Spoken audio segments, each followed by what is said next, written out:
So it looks like the sound's okay, and we're at about a 25-second gap today.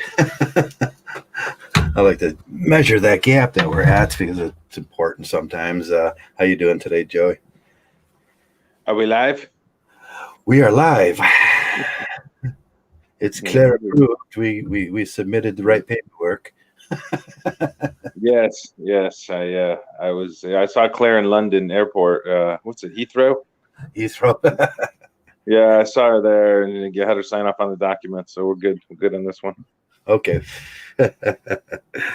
Yeah. She just put the tip in on me.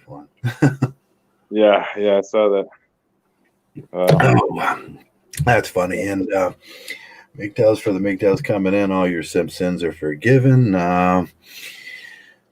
Blah blah blah. Go Mgtow, and it's Sunday morning church. All your sins are forgiven.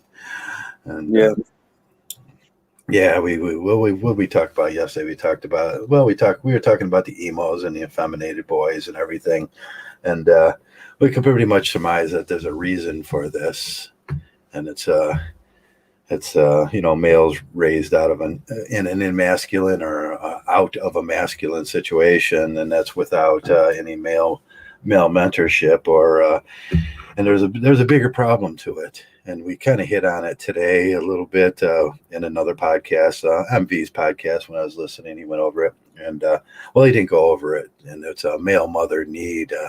Barbarossa went over it, and a lot of things happen during that male mother need thing, and it's basically boys raised in an effeminated situation where they start taking on the characteristics of their mother, and they don't know the difference between male characteristics, and it's a meshment. It's a concept, a psychological concept that was introduced by Mnuchin.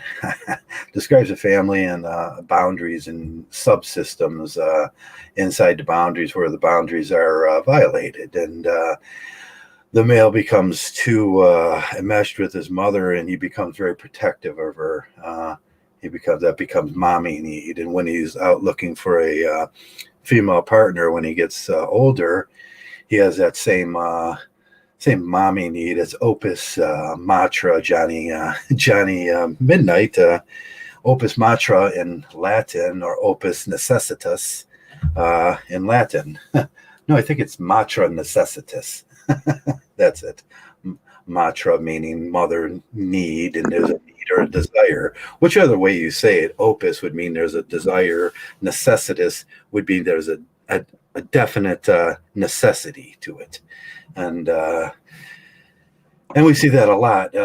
Sometimes when we look at this thing, the boys or the young men, they get very effeminate. They get very smallish. They watch their weight consistently. A man is supposed to be large. There's two different body types. There's a male body type and a female body type. A female body type is small, 140, 130 pounds. A male should be, if he's 300 pounds and he's solid rock and he's big, that's considered healthy. Now, considering healthy for a smaller male would be 100, and for a female would be 130 to 140 pounds, 120 pounds, somewhere around there, and that's considered. So there's a vast difference. But when the boys get enmeshed with their mothers, they confuse the differences between men and women, and I see that a lot. We talked about one guy. When they look at a large male, they consider that disgusting, or they consider him fat. They do shaming, and that's healthy for a man to be a large male. So we see this on the shaming of larger males on YouTube. It's like, and that they often do things like shave their body down, get rid of their secondary sexual characteristics. It starts with shaving your beard, and we have this kind of this pressure for men to shave the hairs off their faces in society, so we can see how this male mother need, this traditional male mother need, is kind of influxed into society, where men want to look like a woman, and they think that is beauty, and that's a misappropriated beauty, because they're emulating their mother. and it gets very confused. So yeah, and then there's other problems that come from that. When we were talking about that earlier, we could spot it. I could spot it in Mgtow and then well, you get father hate, and you get IED males, explosive intermittent explosive EID males, intermittent explosive disorder, and overestrogenated, and basically the emu and sensitive, and they don't know why they're that way, and they think it's appropriate, and it's becoming more and more appropriate in America. They have these males that like that, instead of it when I was growing up. You were supposed to be large and hairy, and you had an odor, and you stunk, and you didn't. It was like you're not supposed to look good to another man. But all those boundaries have been crossed nowadays, haven't they, Joey? Yeah, no, it's Justin Bieber haircuts and all this crazy stuff. I see these guys at the barbershop, they're just, I mean, I don't think it's normal for a guy to go to the barbershop and spend, an hour on his hair, Yeah. Yeah. And most of them go to those beauty salons. What's the big beauty salon now that it's $6 haircuts or something, places like that. Yeah, fantastic salons or something. Yeah, fantastic salons or something. Something like that. Yeah. They just make you laugh. Like, they're just, they're very feminine from head to toe.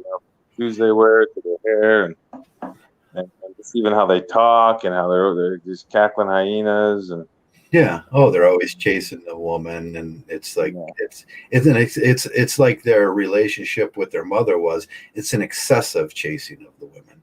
It's an excessive validation thing. It becomes very excessive, and the need for someone to notice that there's that need for someone to notice that they're beautiful, or they have special characteristics, and they work on them hard. I know they work on them hard to look like a female. You have to work on yourself really hard. I mean, I think I would have to use a chainsaw first.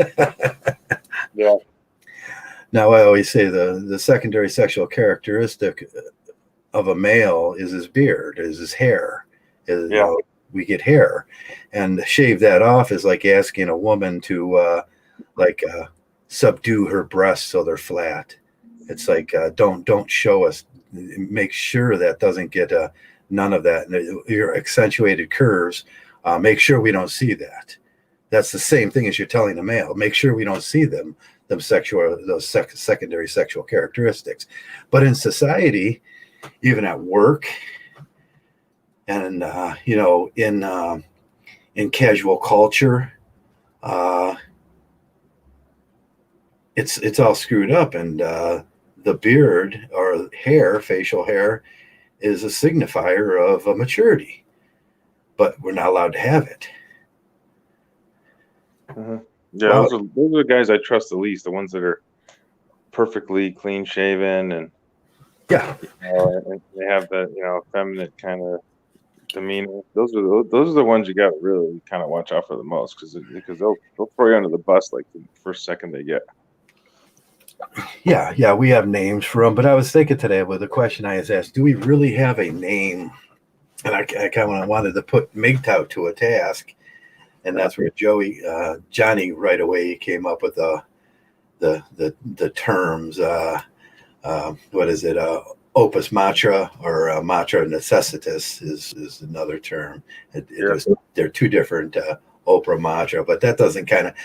When we come up with a term in Mgtow like simp, we're describing the male, and male mother need seems to be describing the symptom, not describing the male. So what would we call that kind of male? Simp doesn't cover it, because simping is something like a little bit different. Mm-hmm. So I was over the next week or two or whatever, I'm just going to try to think of a word that would, or even in Mgtow, the Mgtow brothers can, come in and think about what we would call that if we're going to call it and Brissy boys. And hello, Eddie, and hello, Brissy boy. 9 people are watching, and so it was interesting. It's an interesting subject too. So, psychology always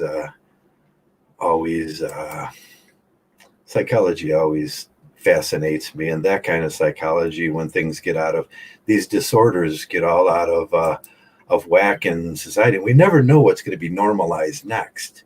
We talk about that a lot, don't we? What the normalization of male shaming, the normalization of certain things that like in on a subway there, man spreading. Yeah, it's like the normalization of that. Men have testicles, and when we sit down with an area that needs to facilitate that. If we need to facilitate that area, we can't cross our legs. You'll hurt yourself, and that has become normalized in our society, to walk up to a person and tell him to put his legs together. It's like, where do you want me to put those? You're talking about like man spreading or whatever they call it? Yeah. The normalization of males going out of their way, like the beard. You have to cut your beard off. Now you have to accommodate on a bus some people that don't understand. I have no other place to put those, and I can't just close my legs and smush them, because that hurts. Sounds like a Lisa Guerrero episode of Inside Edition. You ever see her, Lisa Guerrero? Yeah.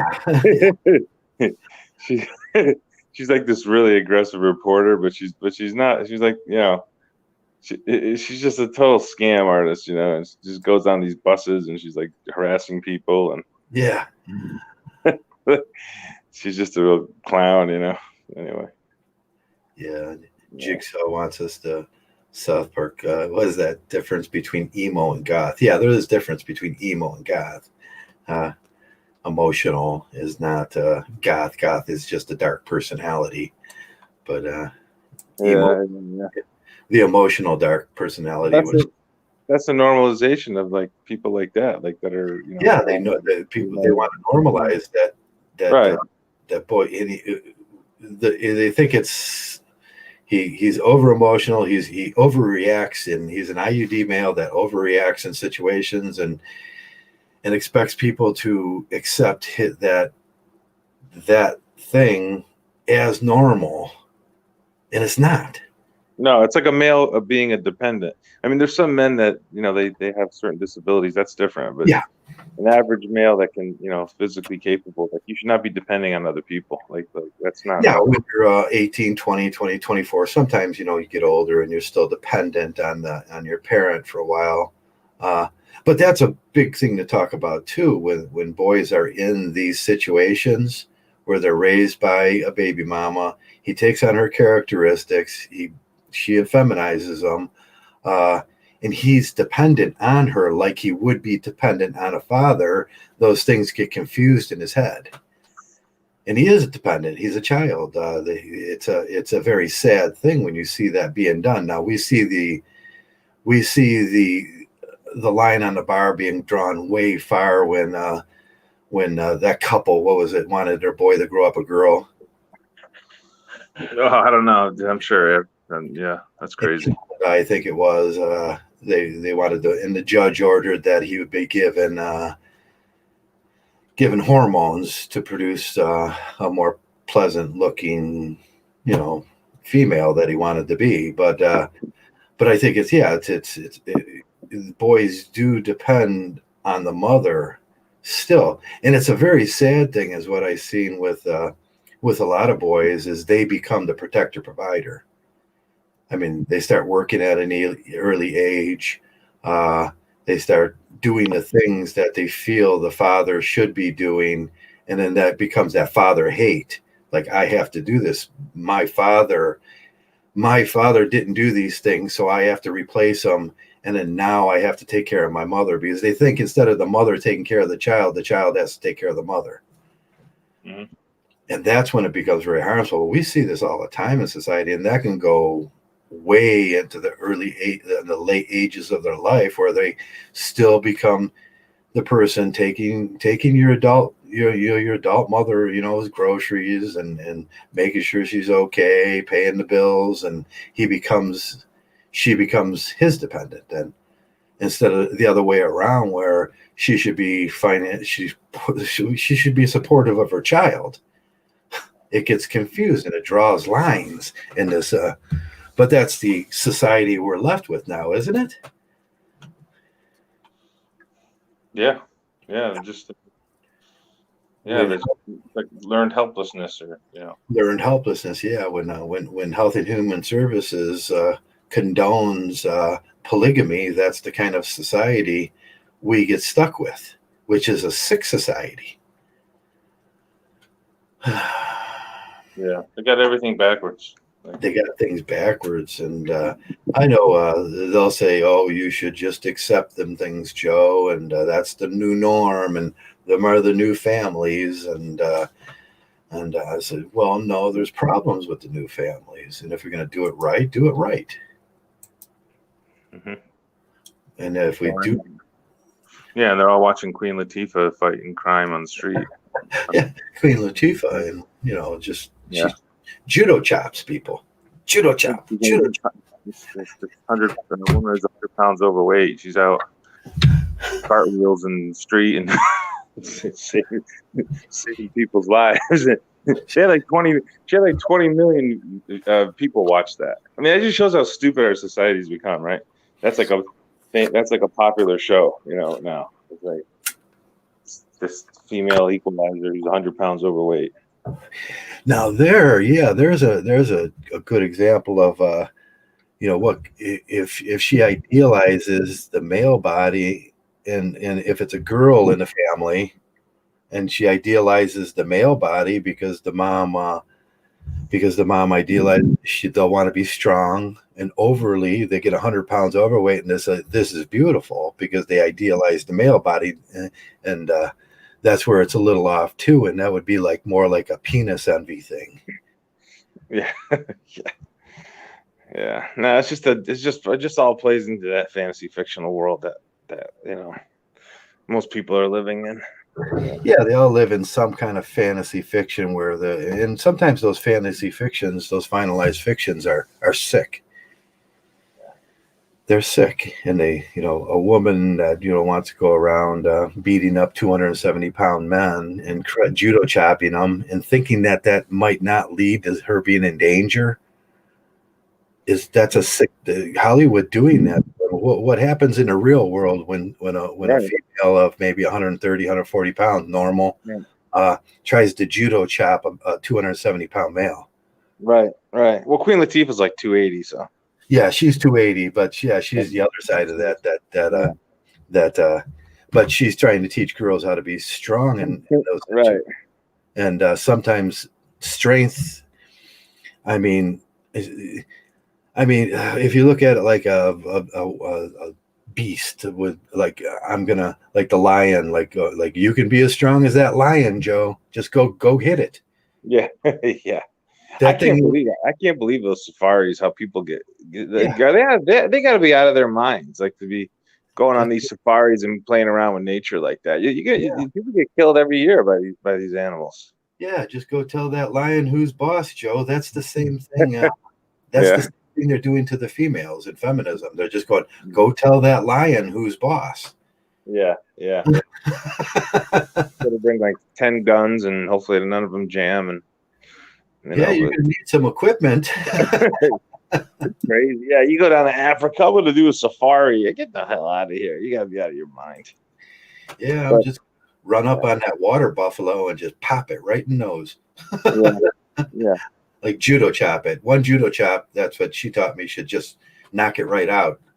They're pushing those agendas to, like you said, females. Yeah. I mean, we joke, we jest, but I jest, but you can see how it works out in the family now. How that enmeshment and enmeshment. You can look it up. Enmeshment is where the borders are crossed in that family, where the boy becomes the protector, provider, and he needs to. He takes on her personalities, those personality traits that he shouldn't have. There should be none of those personality traits in him. He's a male. He starts taking on, and it becomes harmful to him. Yeah. I mean, it's crazy. It's crazy. Yeah, we live in a crazy, screwed up world. And we always say that. It's absurd. It's absurd for these people to be thinking that way. Now that slightly violates my having a male around, but male can be mentor figures. You can't show a boy, this is how you act, this is how you look properly, this is what, men are masculine and females are feminine. These things are norms in our society, and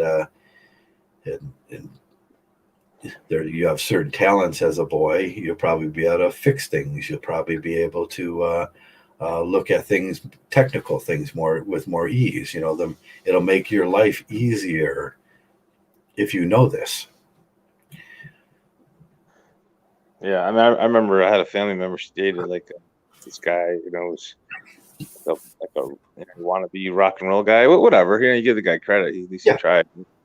And I remember I was a teenager. And I just looked at this guy like I had nothing in common with him. He had long hair. He was, he's like living in this fantasy fictional world himself. And he was actually a pretty good musician. But it just I said, oh, hi, how's it going? And I had no conversation with him. I had nothing in common with him. He didn't know anything about sports. He was very scrawny looking guy, and it was I just did. He was a bad role model, really. He's just and you compare it to guys like just a normal guy that's just it's I mean, you don't have to be a sports fan or whatever to be normal, right?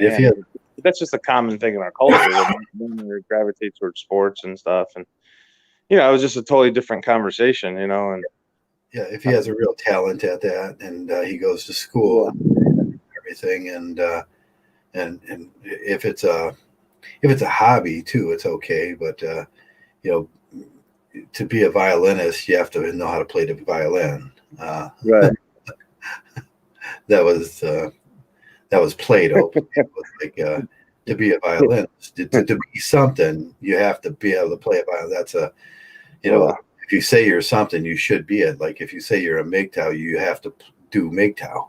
But we have fake Mgtows out there. That was my analogy on that. We have fake Mgtows out there that say they're Mgtows, but they can't play the violin or they can't be Mgtow. It's hard to have anything in common with them. They don't even understand the basics of anything. Right. They don't understand the basics of Mgtow. And it's like, hey, the be a violin. I always just kind of equate. Maybe that'll help them. Maybe it'll help them get their ideology right. To be a violinist, you have to learn how to play the violin, and that's the same thing with Mgtow. To be a Mgtow, you have to learn how to be a Mgtow. Right. And you shouldn't be hanging out with simps on a regular basis, or right. Shouldn't be on the phone with women every day or whatever. And then you got to understand who you're talking to. It's like, Yeah, if the top spots on your redial is still 3 women, then maybe you're not a Mgtow.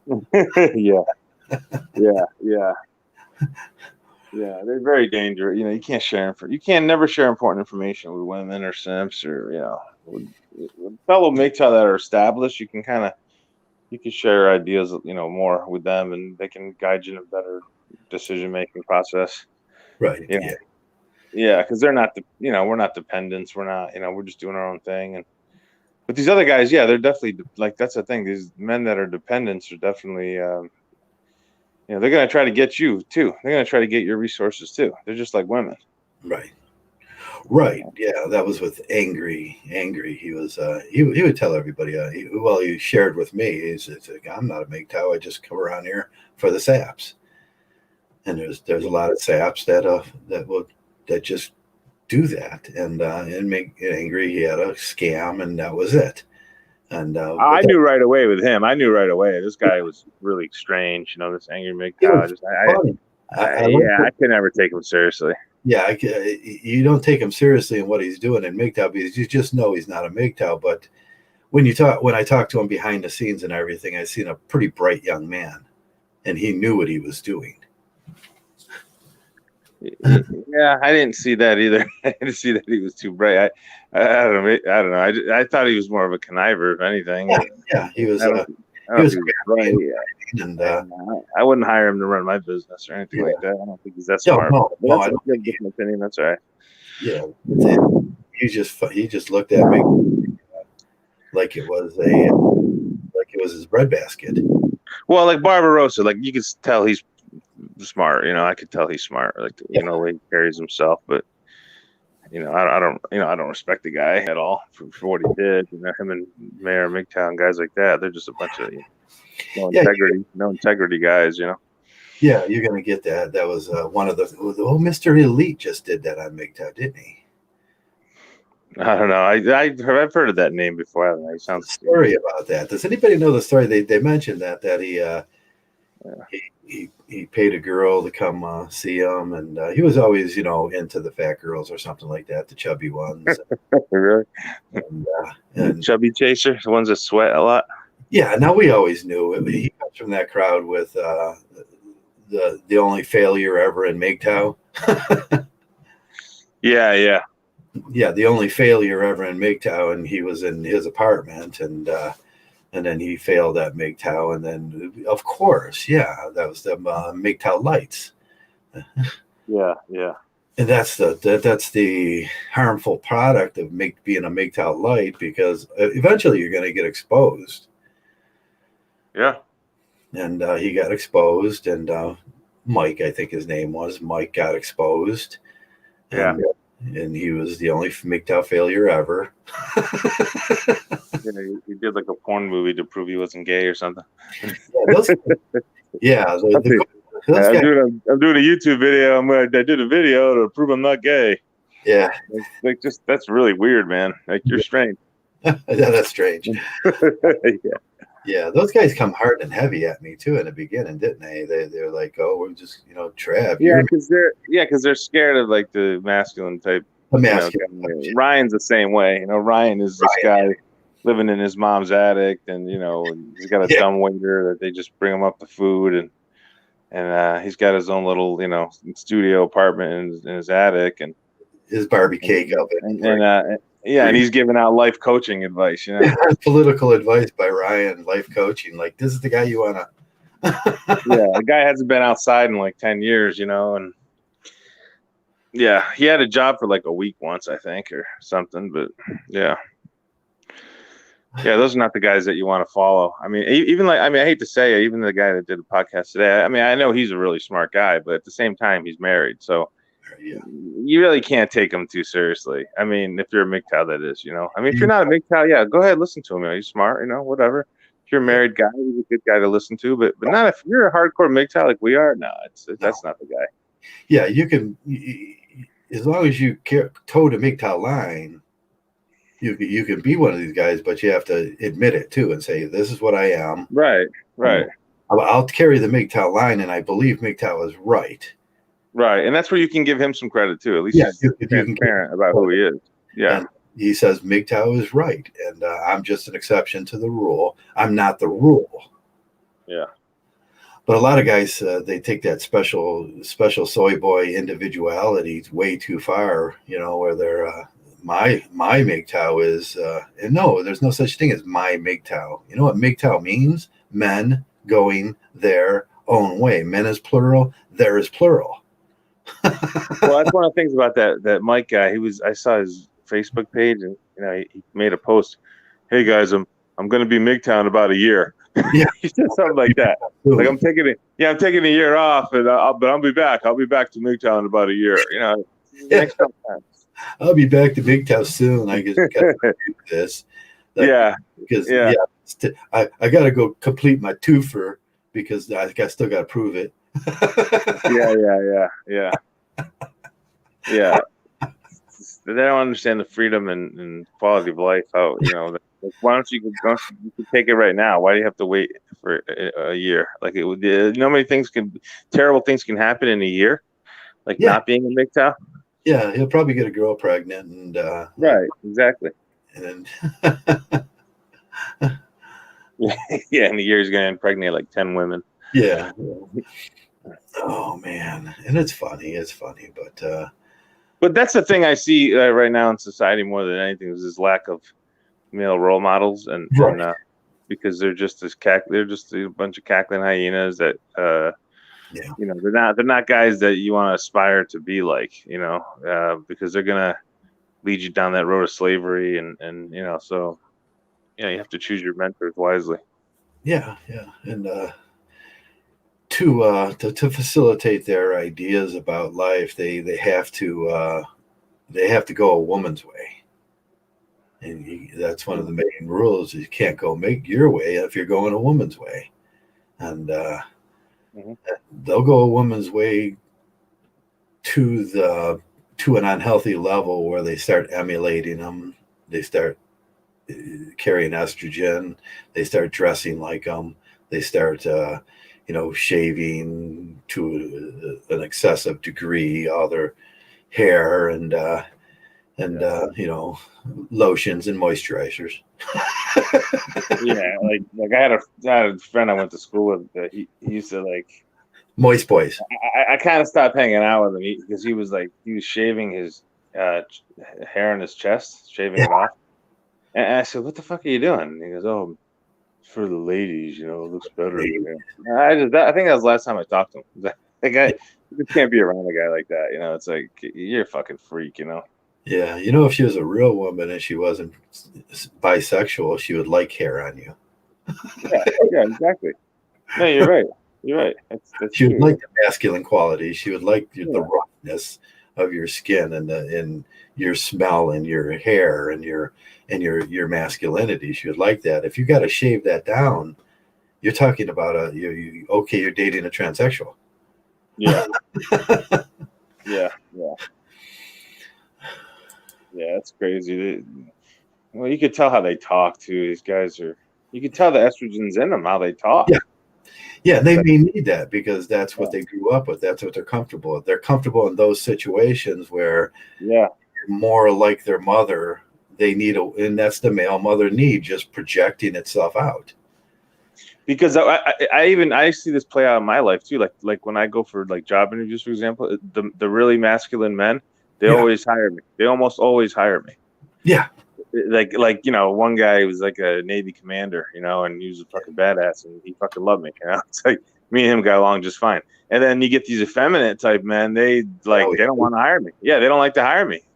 I could tell right away. Like they just, you know, so that puts me in a tough spot. And you know, when I'm trying to, you know, I compete for some pretty good jobs, and puts me in a tough spot because most men are going to be more effeminate these days.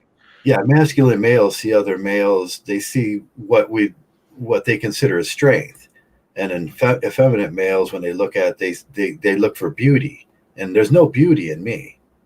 I mean, I say that's why I do that. Oh God, am I so pretty? I mean, they don't even understand the sarcasm in what you're doing. They don't understand the sarcasm in that, and it's like you know, you can right away spot the enmeshments. Like you have a female conception. It was Steve did that once. Remember when Steve was looking at men? And Hoka, yeah.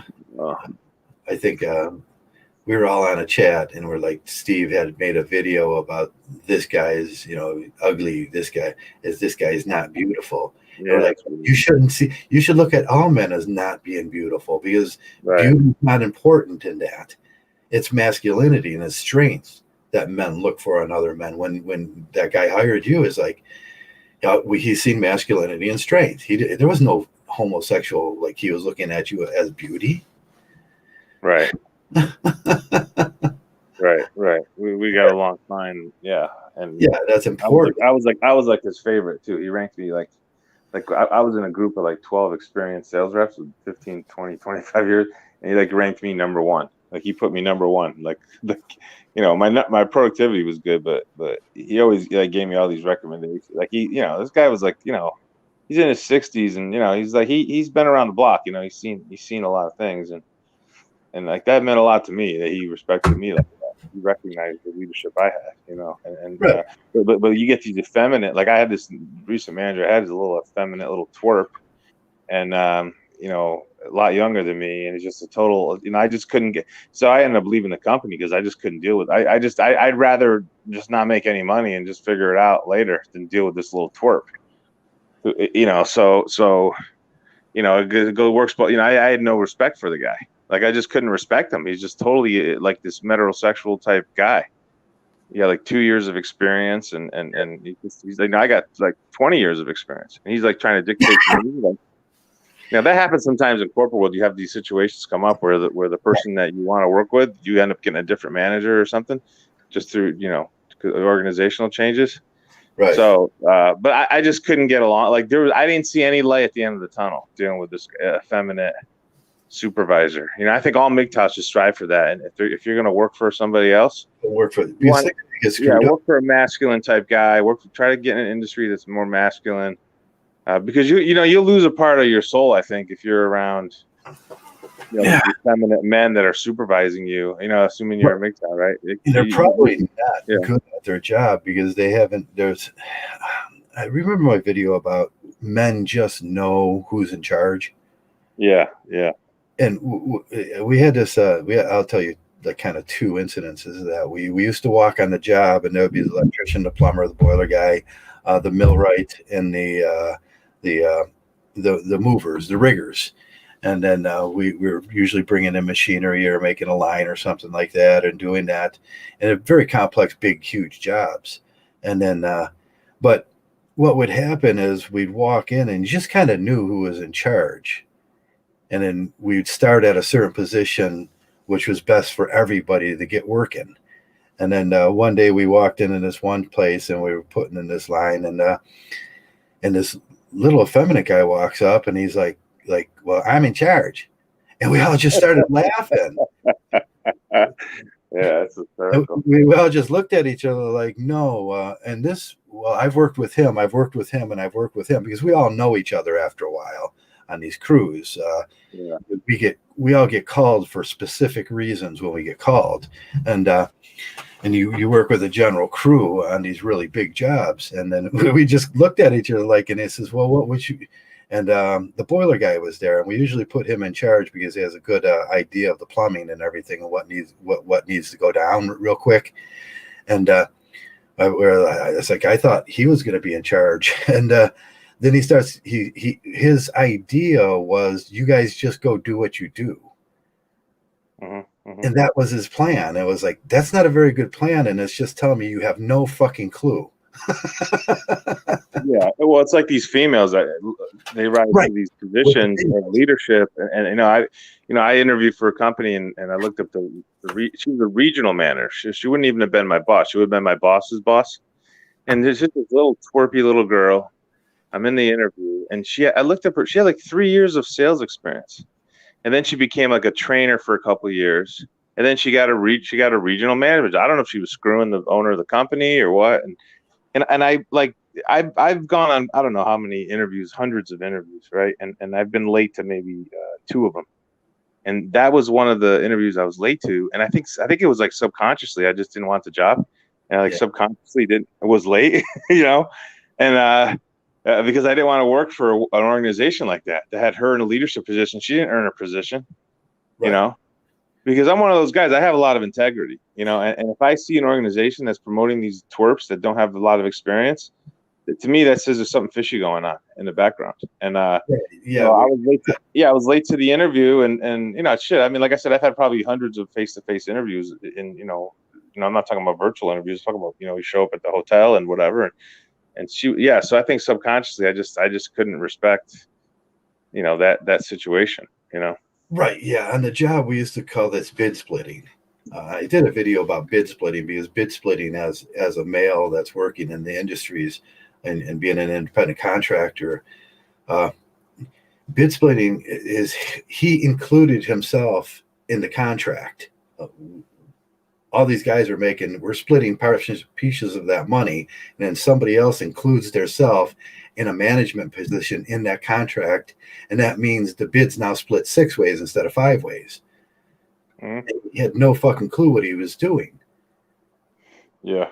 So and that goes into football and stuff like that, and like a female in football, she's just including herself in a position that should be there. And if we start doing this, we're going to have a lot of positions that are just taking money from the real skilled positions of the men who, like, this guy's the running backs coach. He's like the plumber. This guy's this guy's the boiler man. This guy's the steel guy. This guy's the welder. This guy's, they all have specific positions that we all know work together.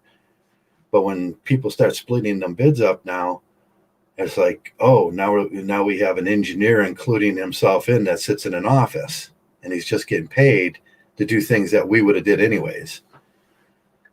Yeah, you see it in football too now. Like the Buccaneers had some chick on their staff, and they made a big deal out of it. And yeah, all teams do now. They have. Yeah, and I don't think it's good. I mean, I think Tampa was kind of a fluke because they had Brady but they had a lot of good players on that team too. It wasn't just Brady. They had a great defense, but they got lucky. They won the Super Bowl. But I think most organizations, if they want to go to that direction, hiring these females that are not qualified, they never played the sport. You're not qualified. You're not qualified to be a general manager or a coach and I think most of the men on that team, they won't say it because they're a bunch of simps. They won't say it, but I guarantee you they resent that. They absolutely do. Yeah, now we're gonna have like Patrick Mahomes, the first girl quarterback. Yeah. You see, Vanderbilt had this kicker, like she was just fucking terrible. And she was like, and I don't know if you saw the kick, but she did this kick, and it was like the worst kick I've ever seen. And it's like, the first female, she made history. She kicked the ball in the game, and a 25-yard shank. Yeah, it was like a shank, and it's like, and it just shows how selfish this chick is because she doesn't care about the team. You know what I mean? Sports is when you're playing team sports, it's about the team and being unselfish and having your teammates back. And this chick is just kicking the ball. She's obviously giving her team terrible field position. I mean, the team sucked anyway. It's Vanderbilt football. They're a bunch of fucking clowns anyway.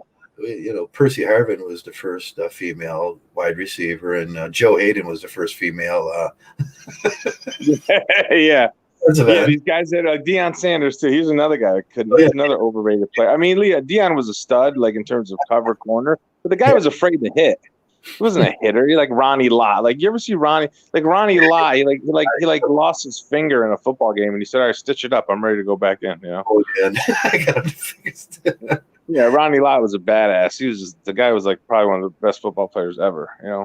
Now we got to do this effeminization thing in football. Yeah. Yeah, you like Jalen Ramsey. Like he's like a definite. That guy is. I don't know. He might be a female too himself.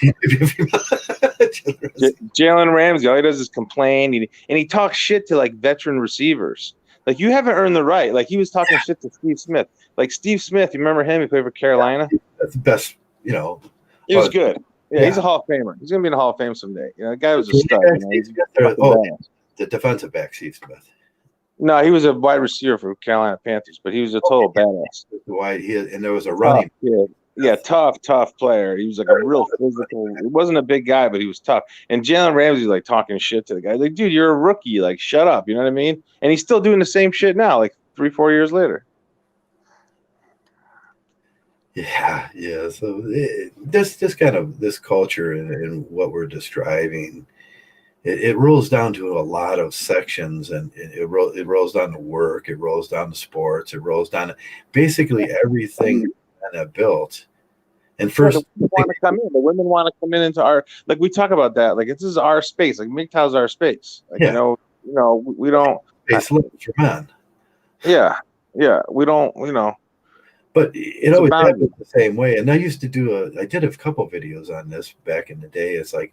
It was the Eagles Club or the FOE, Fraternal Order of Eagles, or something like that. I can't remember which club it was that I joined after a veteran club where veterans men went to, and then there was a rule: no women, and there was just no women in the bar.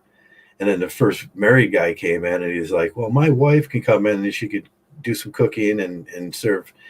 And then before I know it.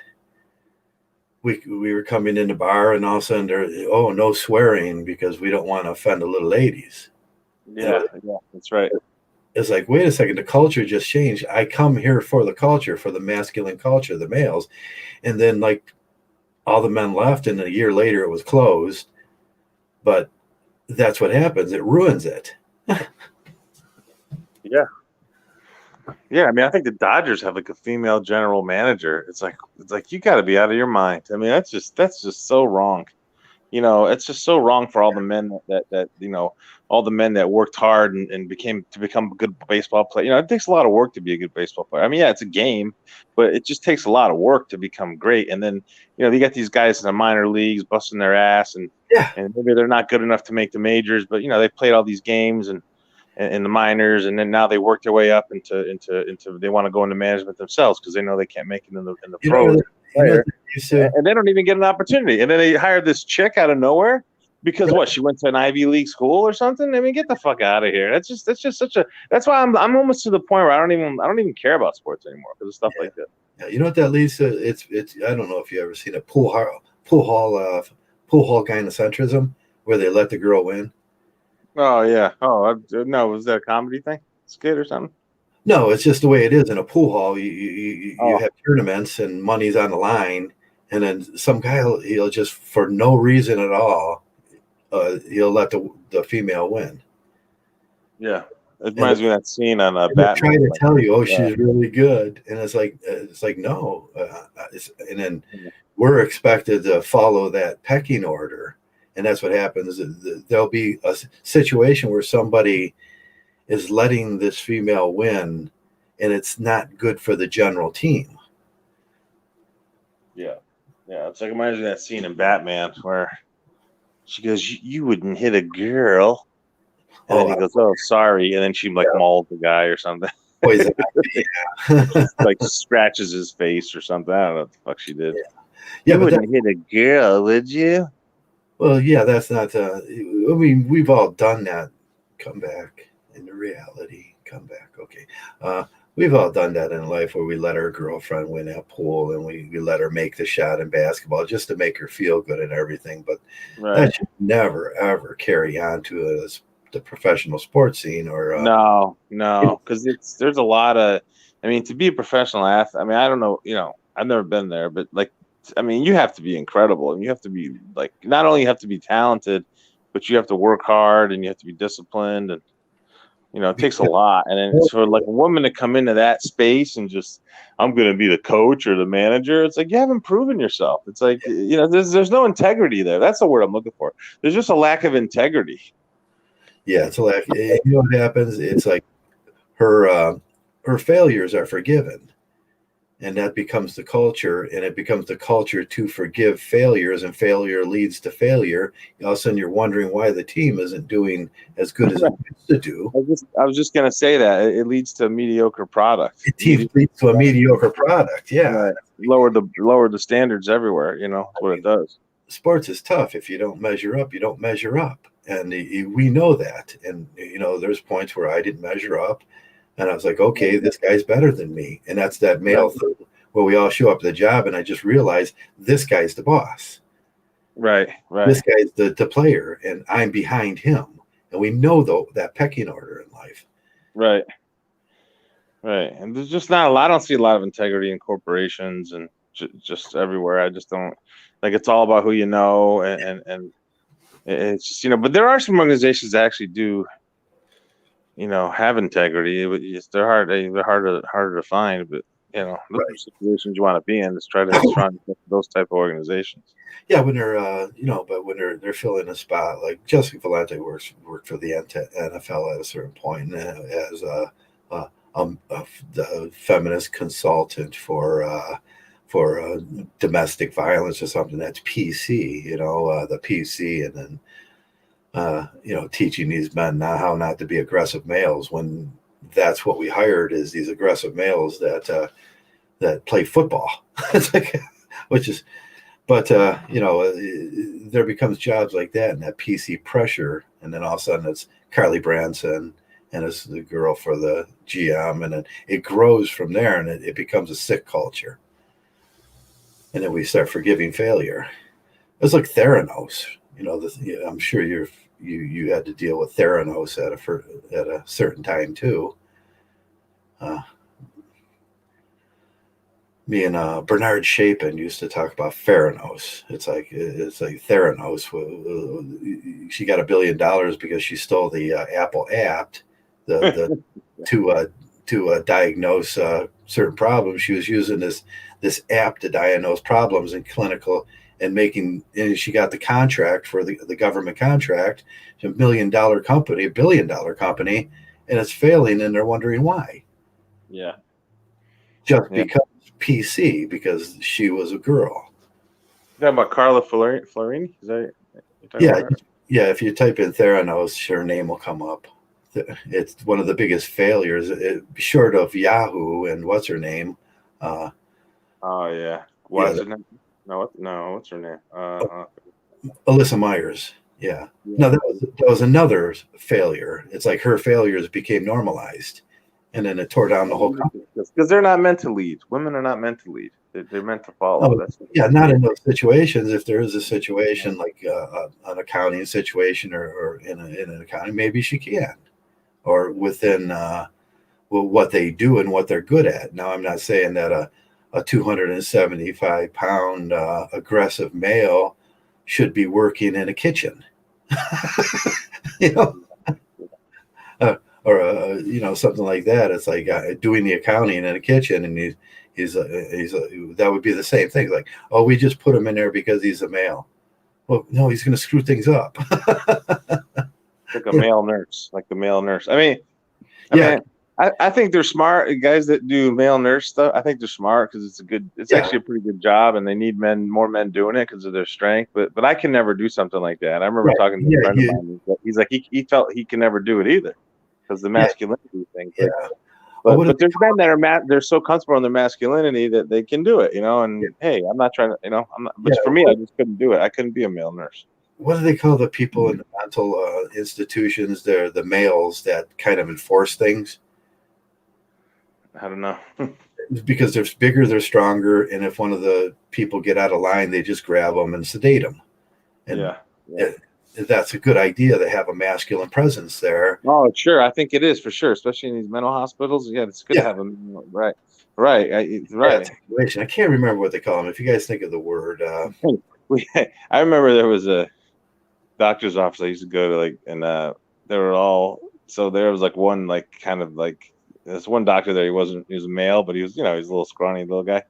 And all the female nurses, they was in a bad part of town, and every now and then they'd get a crazy patient, and they were complaining because that male doctor just wasn't. He never did anything. He'd go hide in his office when something would happen. Right. But just having that male presence there, you're right. That in the vicinity, right, makes women feel safer. It makes these guys, the patients there, they're not going to start flipping out anymore because they know they get their ass beat. Yeah, they're going to get stated. Right. They're going to get right. Exactly. Yeah. So there's crossover situations, but you got to know what you are in those situations. You got to know the purpose. There has to be a purpose there for these people to be there. Wardsman, is that Brissy Boy? I can't remember what they call them. It's there's a word. Orderly thing, or what do you mean? Yeah, there's an orderly there. Orderly suggestive of this guy's here to keep the order. Right. That's right. You need that male presence, I think, and it's the same thing with the military. It's and even the police officers. I don't need a female police officer. You're not going to protect me, lady. It's what? It's you know how to shoot a gun. I showed that video, girls with guns, or yeah, they look so awkward. They don't even realize how stupid they look. Oh, I gotta get that bead thing on my back. Yeah, they're shooting guns and they're got these knives and concealed, and they're acting like they're tough, and it's Well, yeah, that's the equalizer now. Women in the military. It's not. I don't think that's good, man. I don't think it's good. I mean, if they want to do a little desk job or be a nurse. Right, they deserve their chance, but they should not be out in the field Right, yeah, that's what we always had. It was there was a female, and she wasn't even in the logistics. She was in the logistics department, but the logistics department in that situation was totally different. She did the accounting work and stuff like that, but she never went out in the field with us. And you need a linguistics guy out in the field that does totally different. He does what's called editing, and and he's a combat soldier. Probably in that situation, we were all well trained.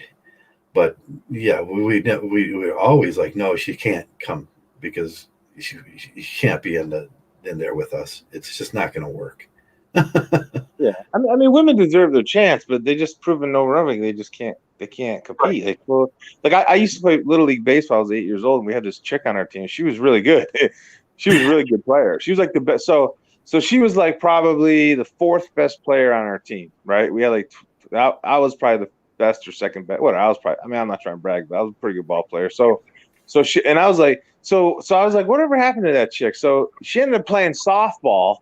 And she was like the best player in our area. She was like a Division I softball player, right? Good at what she did. Like she was really that good. She was like all state, first team all state, and like she was the fourth best player on our team. Like, you know what I mean? And so I'll never forget that woman. I was like, she was like my age, you know. There were women in general slots that I dealt with, and there was a CIA lady that. I mean, she beat me to the draw once and capped these two guys. I was kind of like, whew. She was a good shot, and I was running up on it, and I missed it, and but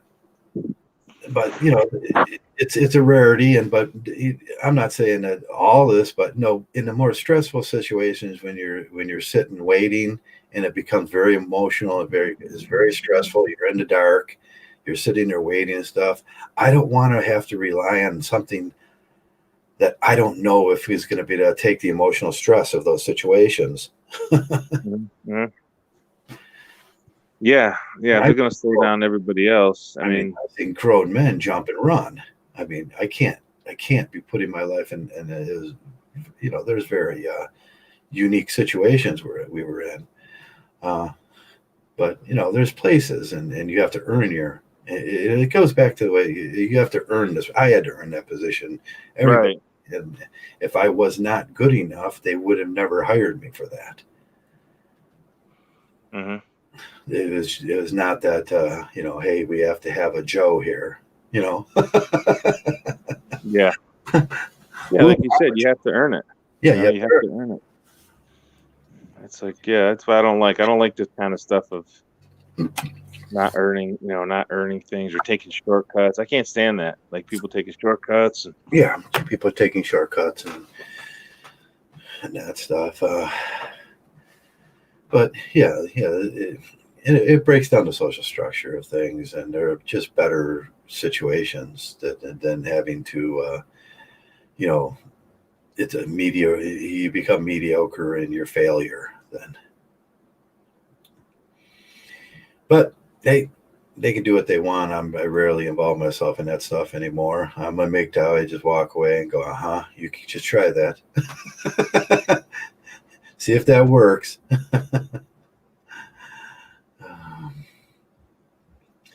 Who is it? Oh, is this RP? Yeah. Okay, RP got stabbed today. I fell 13 times. Call the police.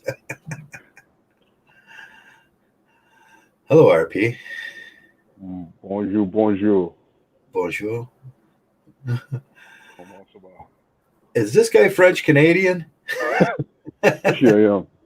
Well, a little bit. I don't practice French that much. Not too many people around this area speak French. Okay. But yeah, I just want to jump in. How are you guys doing on this Sunday afternoon? Sunday, we were just doing our Sunday Mgtow, and all your Simpsons are forgiven on Sunday Mgtow. And yes. I was listening to the conversation. Pretty much like women being in places where they just don't belong. Yeah. And like I've seen it personally. Back in the days, one time when I got arrested for, it doesn't matter what it is. I was arrested once, but there was like a male cop and a female cop. Okay. That's me. And like, okay, it's like you guys know me. It's like I'm kind of like I'm usually calm and everything. I'm not gonna aggravate the police any more than the situation calls for. Yeah. But I was telling the cops, it's like, let's just go down the stairs. They already had me in cuffs. I said, let's go down the stairs. And I started walking, and the female cop was holding me, and I started pulling her with me. And the other guy said, hey, don't do that, stop or I'll shoot you. I said, okay. But like, you see how far like they'll have to go in order to like stop someone like us. Right. Yeah, that led to an over violent situation. We see that a lot, and cops are very gynocentric, and if there might be a situation where she gets overpowered and there's no real weaponry there. There's no reason to pull out your gun, and they pull out their gun just because it's a female. They will get overpowered the very second the situation starts. Yeah. And like they don't understand. Like they could do the job. It's like, okay, you can study to be a cop and all that. You can understand about the laws and all this, how to enforce it, whatnot.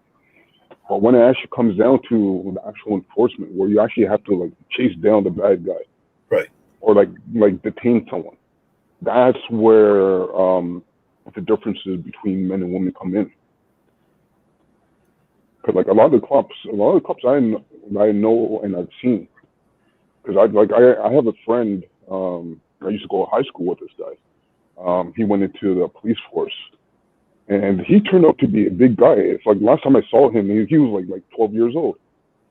And when I saw him again a couple years later, like he was like about 6'4". He was actually taller than me. Yeah. And he's in the police force. It was like, hey. Wasn't there a comedy YouTube video out there, the cops or something, where they took this segment, and it was like they were chasing a criminal and he jumped this fence, and then the first cop jumped the fence and the second cop comes and the female cop ran up to it and she kind of slammed into it. Actually, I've seen a couple of comedy things about that. Not necessarily only because of the female, but because of overweight or like cops that don't keep themselves in shape. I've seen comedy sketches like that before.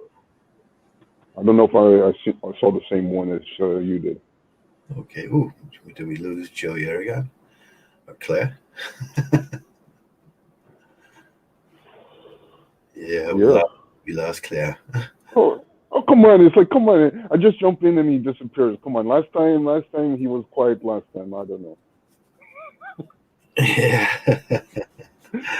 I know. Because like, I know, like kind of sticking on to the same topic because like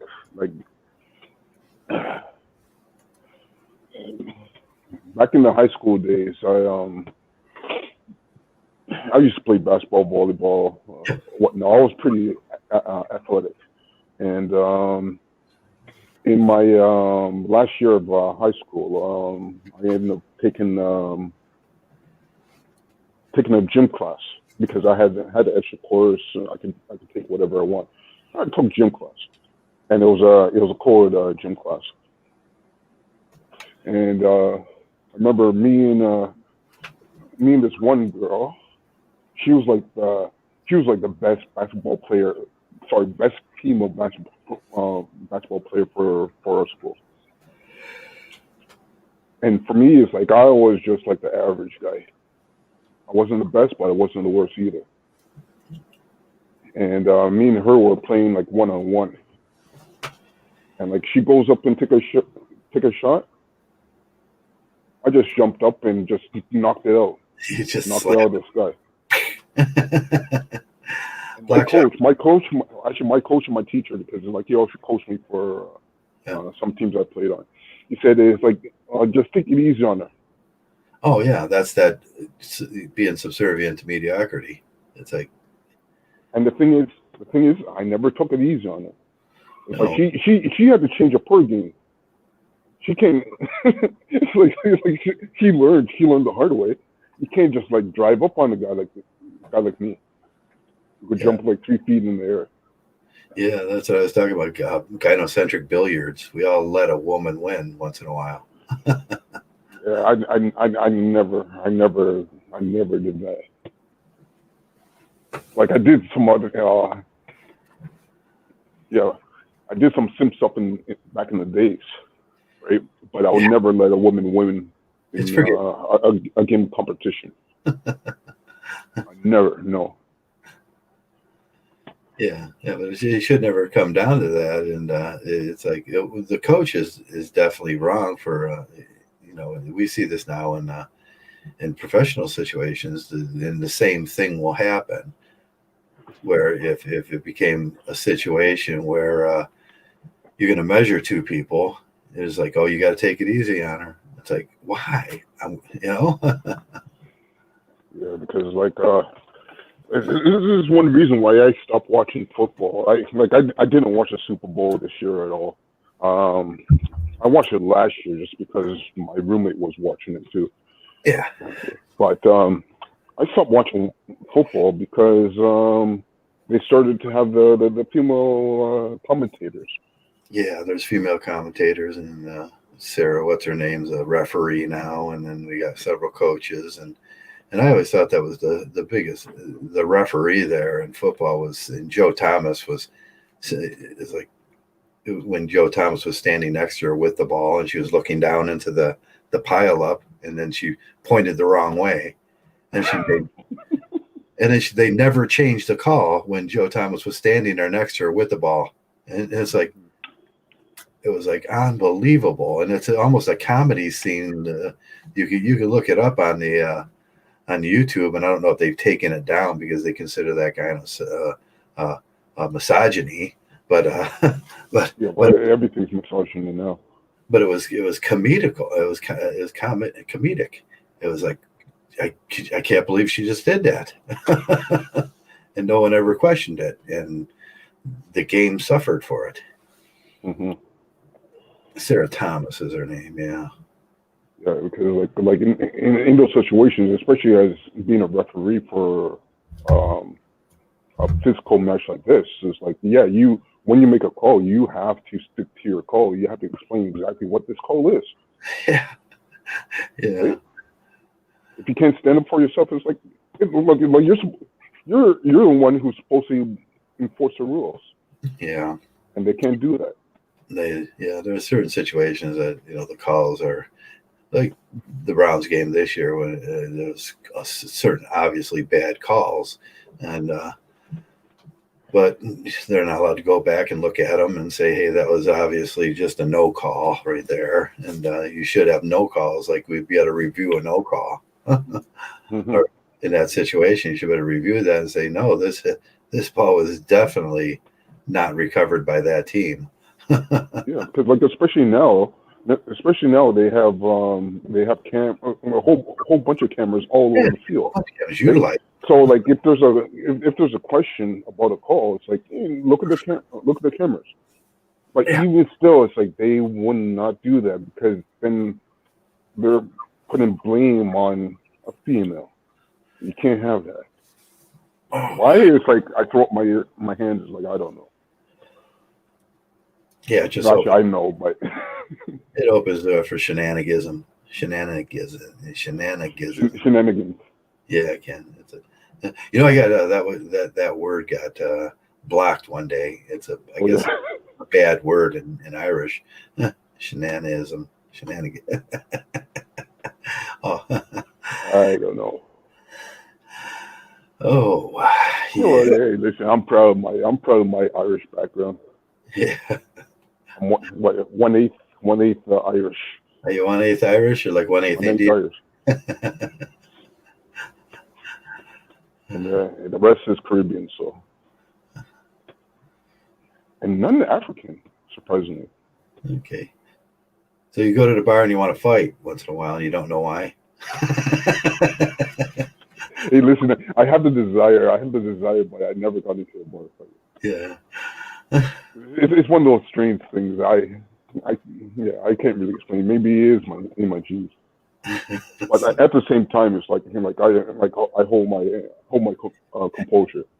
Yeah, it's just Like even when there's a problem, it's like I'm so calm about it. yeah, it's like you gotta hold that back. Just say my Irish side feels like punching you in the face. Yeah. Oh, I swear, a lot of people are lucky. It's like I respect the laws, even though I don't trust all of these laws. I still respect them. yeah, you gotta Like, respect the law or like you work can't with it. really do much. Right?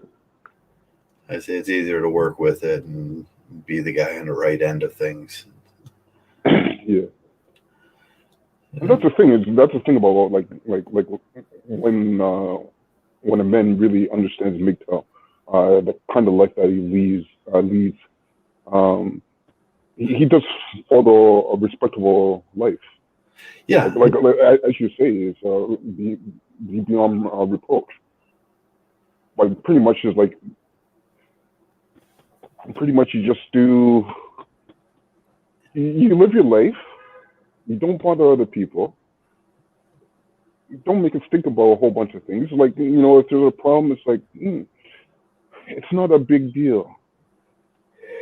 When it comes down to like life and death situation, then sure, it's like we as men could handle it yeah. in that situation. But a When lot you're of times it's when you're on the field of honor, you're on the field of honor. Then it comes down to doing it. But yeah, you can respect people's rights and be good and honest and see the morality and ethics and things. And sooner or later, as a man, you're going to be tested on the field of honor. yes, of course. And But that goes down to like the male hierarchy, the competition drive that all men have. the competition drive, yeah, your dharma, like you talked about. But eventually, like we all find our place.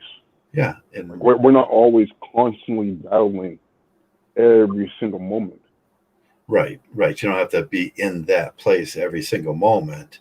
I mean, you rise to an event as a male, Mm-hmm. and that's a admirable quality, being able to rise to those events. You know, it's what a man is. Kant used to say, "This is what a man is." We rise to the events. We have honor and we have these codes, and a lot of these things are suspect now. It's considered toxic Yeah, masculinity. they started call they call it toxic masculinity now. Yeah, But actually, it's just masculinity. There's nothing bad or good about it. That's just how it is. Just the same way there's female nature. yeah.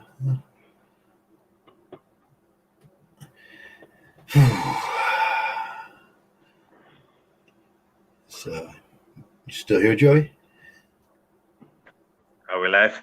Yes, yes. Are we live? Have you finished the paperwork for Claire for the approval? Joey's a little bit. He's a little intimidated because of me. I'm joking, man. I'm joking. I'm breaking your balls now. I'm excited. The weather's going to start breaking soon. And get on that bike, Oh, yeah, that's going to be great. Oh, yeah, I know. On the bike, I'm looking at my bike right now. It's like when the weather gets better, I'm going to fix that up and I'm going to start riding too. Yeah, makes a big difference. Cardio and then just getting out in the community too and seeing people. I think it helps. Just being, getting recognized in your neighborhood and saying hi to people. That goes a long way. Sounds corny, but it goes a long way. Getting the fresh air, being in the sunlight. Yeah, it's going to break pretty soon, and we better get out and do the things we want to do, and that's going to be great. I went for a bike ride today. You could see I didn't put my mask on, and man, I got fried out there in the cold weather. Wear a scarf instead. Forget the mask. It's winter time, man. Yeah, if as long as I put something around, I gotta keep the eyes covered because as soon as that cold weather hits your eyes in the wind, Oh it, yes, yes. it'll either freeze them or it'll start watering real hard. Water, yeah. As long as I cover everything up, but I can't wait till summer gets around. It's only a month away, and it'll be great. Yes, yes. Well, you guys are like behind us though, right? Up there, up north. You guys. It takes a little longer for your weather to break, huh? Like March will start to get a little bit warmer. April will be a good weather. Like it'll be cold, but it wouldn't be cold enough for snow. Because that's what me and Joe have right now. Mm-hmm. But yeah, a month, a month or so. Yeah. Yeah. Hoka's gonna do Lake Ontario this year. Hoka is gonna walk across it. He's gonna walk Canada. Yeah, that was already done. Yeah, he did Buffalo. He did Lake Erie in '87. For Hoko to do something special, he'll have to walk across Canada along the northern border. Yeah. Up by the Arctic. And he has to walk it. But Hoko could do it. Hoka's a man of many talents. Yeah. He's coming on the show, isn't he, Trav? We're gonna get him on. Yeah, we'll get Hoka on if you want to get Hoka on. Yeah. It's kind of watching. That'll be cool to have him on. I was kind of watching the comments there. What are they saying? I don't look at the comments when we're talking.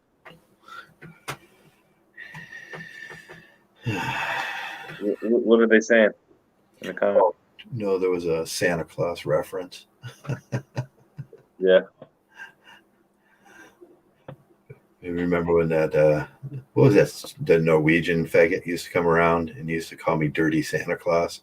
I don't know. Is that the Norian? No, it was that Scandinavian guy or Norwegian guy or whatever he was, and he was in the Mike, the only guy that ever failed in Mgtow, and the Mr. Elite, the second guy that failed in Mgtow crowd. Yeah, actually, what happened with Mr. Elite? Yeah, we were just I haven't been paying attention to what he was saying. I just heard you guys talking about it earlier. Yeah, the story has that he flew Mrs. Elite, the troll, out to meet her, and I always thought that was a setup. Like he had a female friend that used to troll, and then that gave the podcast some excitement. But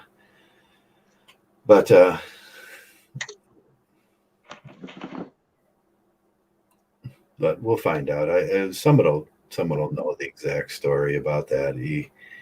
It was a latte, pumpkin spice latte violation. He bought a girl pumpkin spice latte with Mgtow money.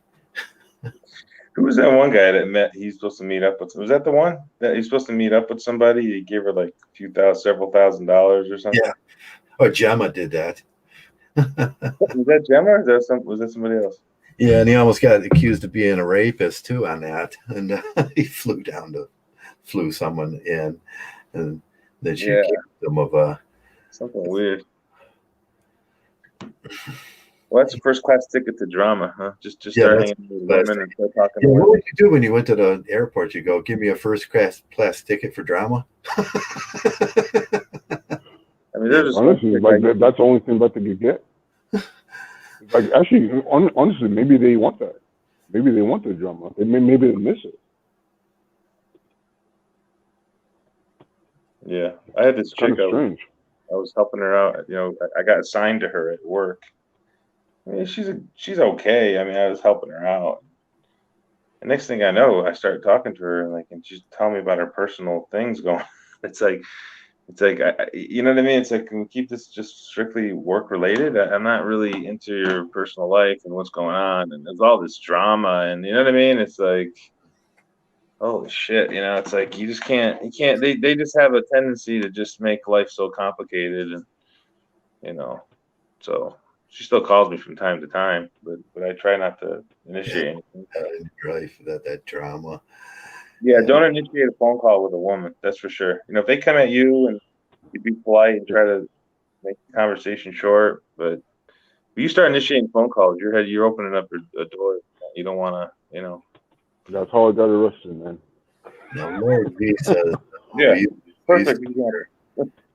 Lord V says, we used to hear a girl laughing in the background at us. He used to get a little drunk. I think he's talking about Mr. Elite, and let little things in. So there was a girl laughing in the background and stuff like that. Huh. Yeah. Interesting. Well, look at Howard Dare, married. Because like he could have came out and said like, yeah, I'm married. Yeah. It's like it's like the same way with me. It's like when it came into Mgtow, I was married too. Yeah. Right, and I said it. Yeah, but you're not. Like, still I'm not. and, No, I'm not anymore. Yeah. Thank God. He was like presenting himself as unmarried Mgtow, and it was a lie. And I mean, he's just lying to everybody. Yes. Barbarossa is the exception because he was and that was the condition. He was Mgtow when he was Mgtow. He never lied to us when he wasn't Mgtow no more. He said, "I'm not Mgtow no more." Mm-hmm. And so it wasn't a lie. We just don't appreciate getting lied to, where people look at us like they're going to come in. And Howard scammed a lot of money out of us and probably spent it on his wife. Yeah. That was a pumpkin spice latte. He bought his girlfriend pumpkin spice latte. It's a violation. It's a Mgtow violation. You can't do that. $20 a cup. Yeah, $20 a cup.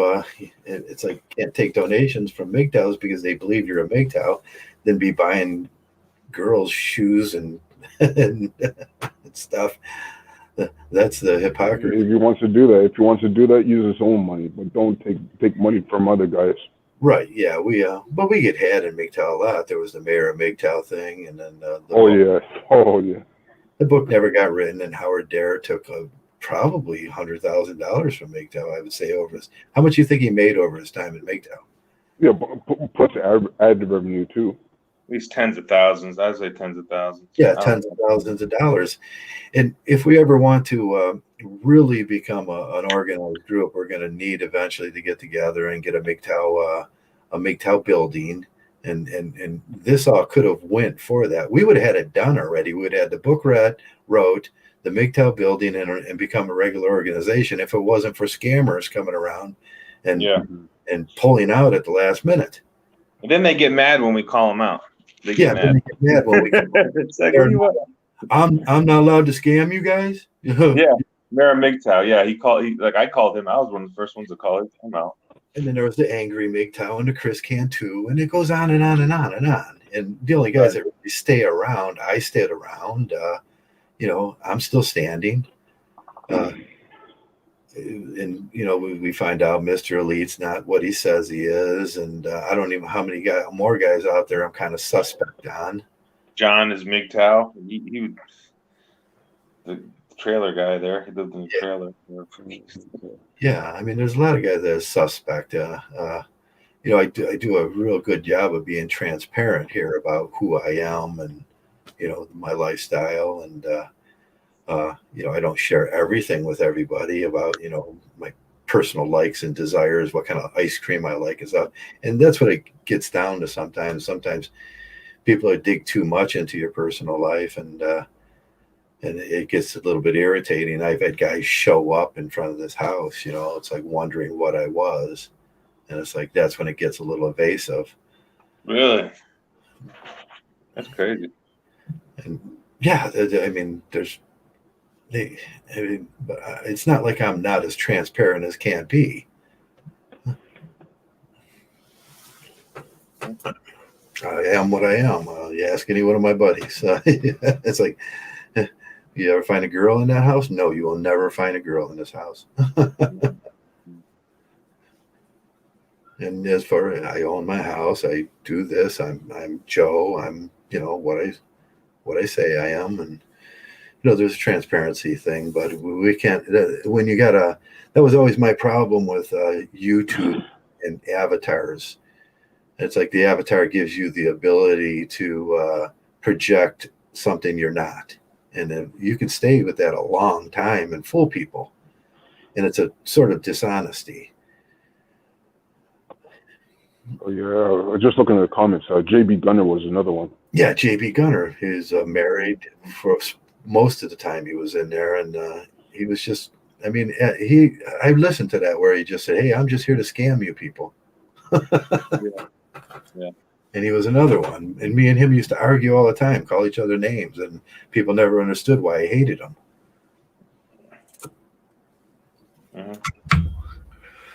Because I can hear the femininity in his voice. I can hear that there's a woman. I often say, I see a man, but I hear a woman. Yeah, that's funny. I mean, I'm very like SFM. I'm a bullshit detector. I see a man, but I hear a woman. Yeah. In the days, I always used to joke around. It's like, oh, I'm setting up my Patreon. And it's like, stay tuned. I'm gonna have more videos or whatnot. Sign up to my Patreon. I never made a Patreon. Yeah. Actually, I have a Patreon, but like, yeah, the Chris can't. I'm not receiving anything from it. Yeah, the woo, the excitable, encourageable salesman. What are you selling? Yeah, exactly. And I got like I'd rather talk to guys privately. Like I've been doing that for the last couple of years now, as opposed to doing public streams. Yeah. Like, honestly, like you could reach more guys. Like, well, the problem is with those guys, it comes to a point where nobody knows who to trust who. And I mean, I've been around for almost 20 years now in Mgtow. 20 years, jeez. Coming up on 20 years. I've been around from the beginning. I'm here. I've been making videos. Probably I don't know when I made my first video, 2006, and if I wasn't what I said I was, I would have left a long time ago. But then again, at one point, people accused like, Joe, you're taking donations. Well, I got, $2,000 worth of equipment right in front of me. I got to keep up. I remember the first time I saw you, it's like you were a guest on someone else's channel. Yeah. Yeah, I just used to run around and just kind of pop in everybody else's podcast back then. And like you had your other channel, the one with because you had hold on, I could be wrong, but you had one with the flaming bird. Yeah, I had that. And you had the one with the Mgtow sign on the moon. Yeah, it's the Death Star. It was Mgtow, and someone spray painted Mgtow on the side of the Death Star. Yeah. I'll put that back up someday. I love that one. I think that I love that what I did with that. I made it myself, and I put someone spray painted Mgtow on the side of a Death Star. Like the thing is, you're an inspiration to a lot of guys, even if you don't hear it. And don't let it go to your head either. Yeah.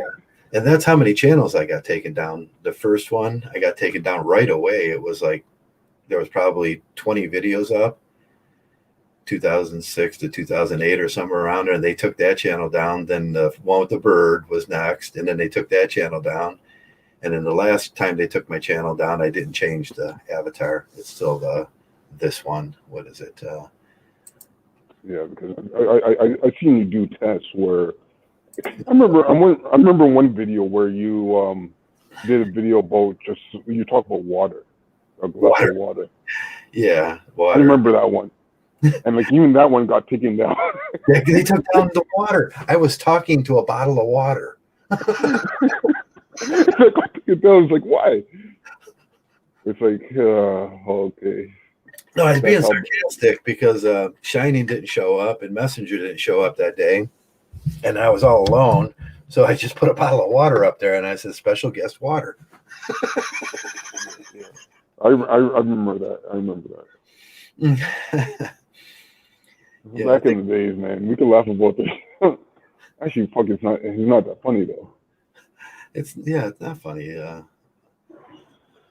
I think most of my really, anytime you kind of breach a social issue like that, it was like it was important what I said.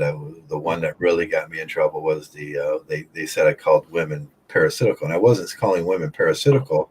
I was saying there's a paracesis to love. Yeah, It's a bacterial paracesis, and that's just biological truth.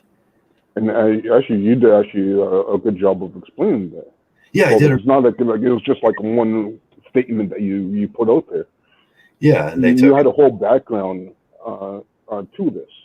right. I put up all the scientific evidence in the low bar. They erased all the scientific evidence in the low bar and still took it off. I said everything that you need to know is right. All you have to do is read that, and then you'll see that I'm right. And then they still took it down and gave me and then someone else gave me another one. Anyway, some of these groups come in. It's never. It always Yeah.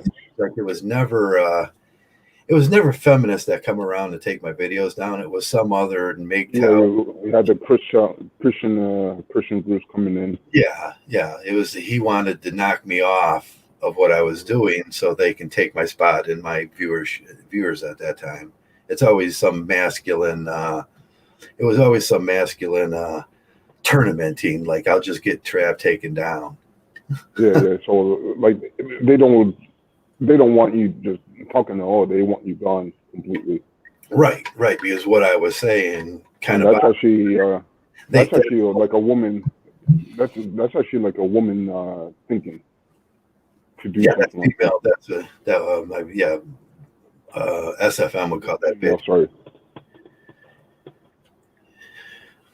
Yeah, so we have the guys that come in. They think they're going to be the next Neo. Who was the last guy that did that to me? Mgtow Dictionary. Oh, Just recently, he's like, Trav, I hate you. For some reason, he hates me for saying that fatherhood is not a real thing. It's not. It's a social construct. You're not. You don't get pregnant. She does, and that's my. It's like you're not a. What that is a social fatherhood is a social construct, and then he just went nuts. It's like, and yeah. I told him I can see having male mentor figures in a child's life is a good thing, but we're not slaves, and we're not having a baby. She is. Yeah. And it's her body, her choice. She's having a baby. She gets the baby in the divorce. The judge told me, you're no longer the father. I says, if something so can be easily taken away by a scratch on a pen, it must be a social construct. Yes, exactly. It's like, I'm not wrong about that. But he wanted to take my, and I got 2 strikes that day. And I know who it was. And then before that, I got 2 strikes, and that was Mike, the Mgtow monk. He even said he was a monk and he was a failure. And that group came in, and they wanted. It was funny when I saw him change his name to instead of Mgtow monk is It's like Mgtow man. what? And I was like, man, I used to talk to this guy back in the days when he just got started. And then him and that other guy. It's funny how he fell so hard. The one guy stole my persona. It's like I see this stuff. I see how ridiculous men act sometimes. I mean, it's just be a monk. Just be, don't talk about those things. Try to get along with the other guys. Don't tournament. You don't want to kill other guys, but they still want a tournament. Yes. And they don't understand that. That's what's getting you in trouble. That want to white knighting and knock every guy. They would throw a guy under a bus in a minute.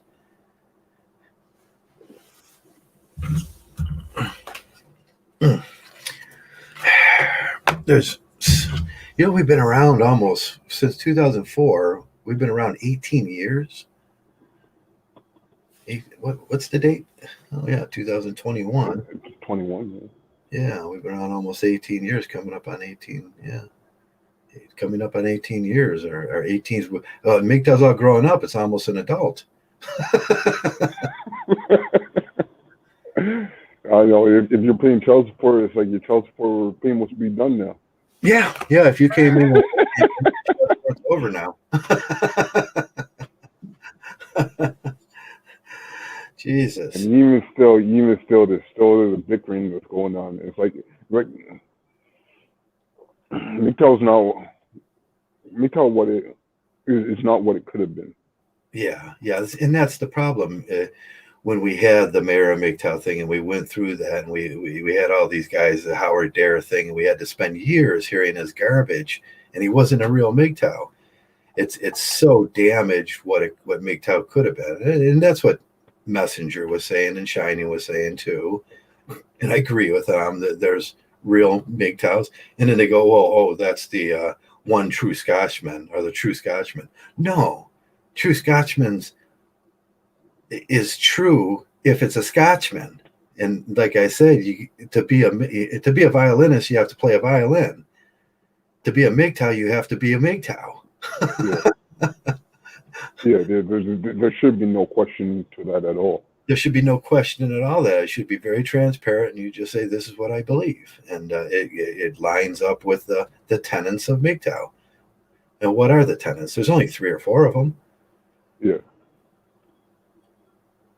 It's like, don't get married, no cohabitation, No cohabitation. Don't have children. Don't have children. What these women, especially but like even still, don't get married. Yeah, and all the other stuff is covered under those rules. Don't date a baby mama. That is covered under. Because then you're taking over another man's job, pretty much. Yeah. When you date a baby mama, you're getting all up into some other guy's business that you're making him the slave to you too. Yeah.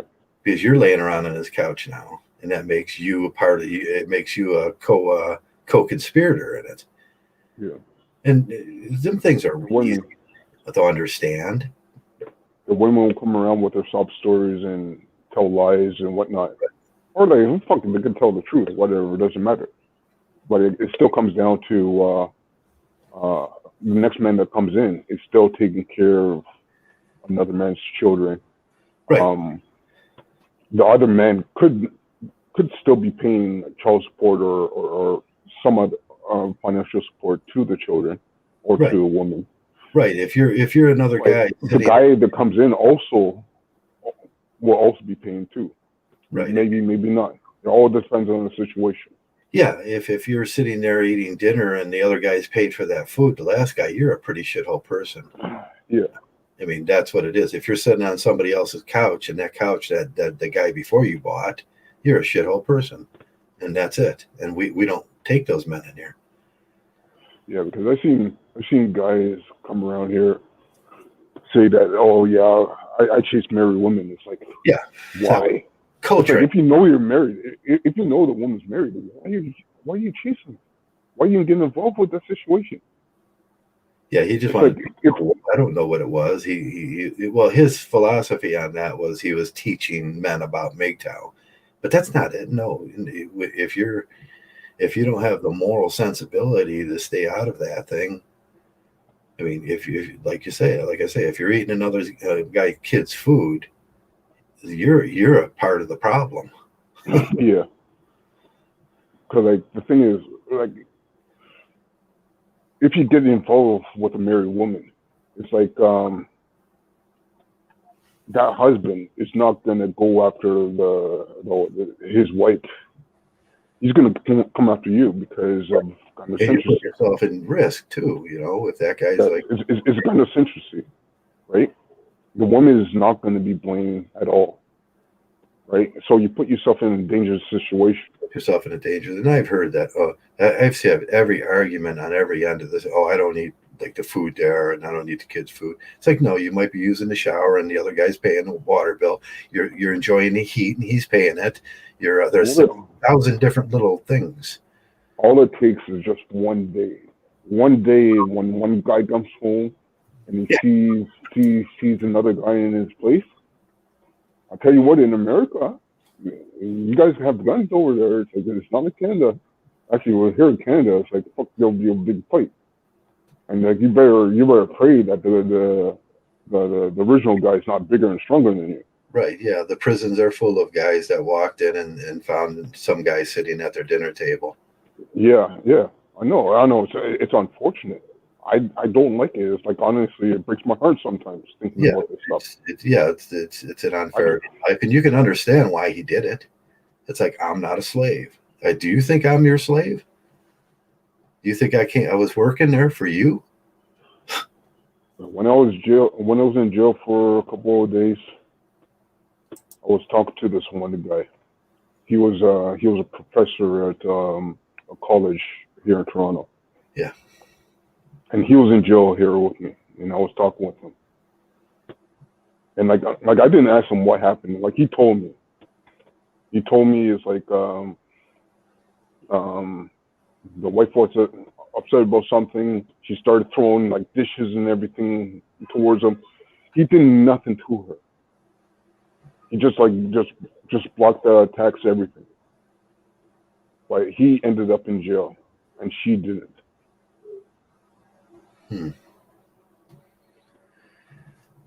Yeah. I mean, I've been in those situations where it's we have an unfair system that doesn't do morality issues anymore. And we talk about it all the time. Yeah. Like honestly, let me tell you another thing. Also, like through the whole process, right? Because like I was in court, and before I went in front of the judge, there was this another guy that was in front of me for domestic assault, and he's pleading to the judge. It's like, come on, it's like I just want to just go back to normal living. It's like he can afford to pay for two places because he can't be with his wife because of the court problem. Yeah. So he had to get another place. So he's paying for both places. He's paying for his original home, and he's paying for the place where he's staying at too. Right. Yeah, that's. And he's begging. Listen. I saw him begging the judge, like, please, can I just go back to living at home? Right. That's what divorce is. You're paying for two houses. You're paying for and that's where I go into my theory about like, hey, when that judge slashed my name as not father, and I said, okay, I'm not, and she's 100% right. I can't have babies. That's her babies, and the judge is 100% right. But yeah, so she should take 100% responsibility then. That is 100% responsibility. She told me it's no longer none of my business who she sleeps with, and that's true. But with that, it's no longer none of her business what I do. You don't get no wallet. You don't get the wallet. You don't get the slavery. Nobody gets a slave, and nobody gets anything from me. Nobody gets anything from me. Yeah, exactly. It's like we abolished slavery in North America here centuries ago. Yeah, and I'm right. But the thing is, like, we still have slavery. We still have slavery in this thing, and until that's removing from our until them two tenets of barbarism are removing, I can't participate in your system. And what are the two tenets of barbarism? The two tenets of barbarism are slavery and polygamy. Under their system, women are allowed to be polygamous, and they're allowed to have a slave. And no, I will not participate in that. That's an unjust system. Mm-hmm. And that's why we walk away. We walk away. And if that bothers these people, I can't help I'm right. I mean, I'm right every day, every single moment of the day. I'm right, and don't tell me that I'm wrong, and don't try to weave it like there's some kind of honor that I should be Like there's some kind of suffering that I should be adhering to. Honestly, like I'm the wrong person to for you to be talking to right now. I agree with you 100%. Yeah, most men will if they ever stopped, and that's why that Mgtow dictionary got mad with me. If he stopped and thought about what I was saying, he would go, "You're 100% right, Joe." And I tried to explain it to him. I'm not a father anymore. The judge slashed my name from that. It was so easy to get rid of. It's a social concept. I'm not a slave either. So like he removed my question. Slave. It makes me question is like, what are these guys arguing about? Right. What are you guys arguing about? It doesn't make no sense. It's absurdity to me. Like I will say it, and like actually a couple other guys also say this too. It's like, you know what? You can have all the women. You can have all of them. Take them. Yeah. And what was that Mgtow? Leave us alone. Well, is any guys out there know what was Mgtow dictionary? What if he just got exposed for something too? He was another one that wasn't a real Mgtow coming in telling us how us Mgtow should live our lives. I could bet you $100 right now that whoever exposed them was also not a Mgtow as well. I think it was that other group that exposed them because they were having arguments. You know what they were doing? There was turning back and forth between who was going to knock who off. Yeah, doing that male tournament, and they just exposed each other. Like honestly, I have the opinions. Like, you know, it's like you do your thing, leave me alone. Yeah, and you got to wonder if some of these things are lies. I know there's been lies told about me. I mean, but that's what liars do. They tell lies about people, and that's not Mgtow. We're pretty honest in here. I believe in the truth. I believe in the truth. If everything, and that's I think the last group I used to talk with. I says, if there were lies told about me, please let me know which lies were told so I can defend myself. But nobody ever come to me and said, Joe, this is what they said about you. And I was like, well, it just have been like some secret whispering, like girls in the background, and that's what girls do. Yeah. Like honestly, like when our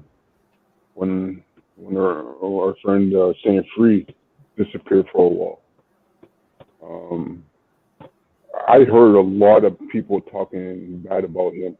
Yeah, and he's just making. And I like since I was there, I was like I had to defend him.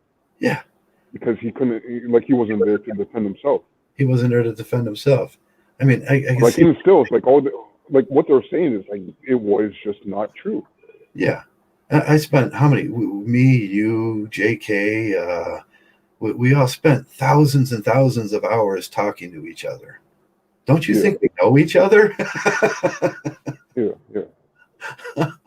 Don't I think that I know that Staying Free Mgtow is a Mgtow, and hence he knows I'm a Mgtow, and I know you're a Mgtow, and I know Joey's a Mgtow. I spent thousands of hours over the last 6, 7, 8 years talking to you guys every night. We talked every night for how many years?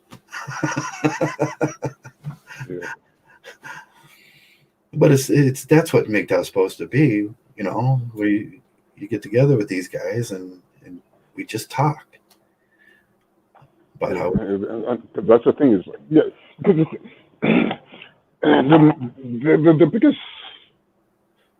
the biggest problem that I see is that when it comes down to the core tenets, when it comes down to the core tenets of Mgtow, it is actually pretty simple, right? It's simple. But the thing is that even though you're gonna have a lot of different guys with different opinions, like me and JK, John Kramer or Jigsaw, Chad. That's his new name now because well, I'm not going to get into that, but we don't always see eye to eye. Yeah, we don't always see eye to eye on everything, and like we have arguments and whatnot, whatever. But the thing is that we do have a core set of principles that we follow. Yeah, but there's a code, Yeah. I wanted to say to Lord V. Jordan Peterson versus Mgtow. Ding, ding, Mgtow 100% knockout. We knocked his ass out. And he doesn't want to talk about it now because it was such a little girl. He called us, what do you call us, weasels? The weasels. And like, even still, it's like, it's like, okay, I respect him that he actually apologized for it. And like, it's not like somebody said to him, it's like, oh, it's like, what do you call the Mgtow weasels?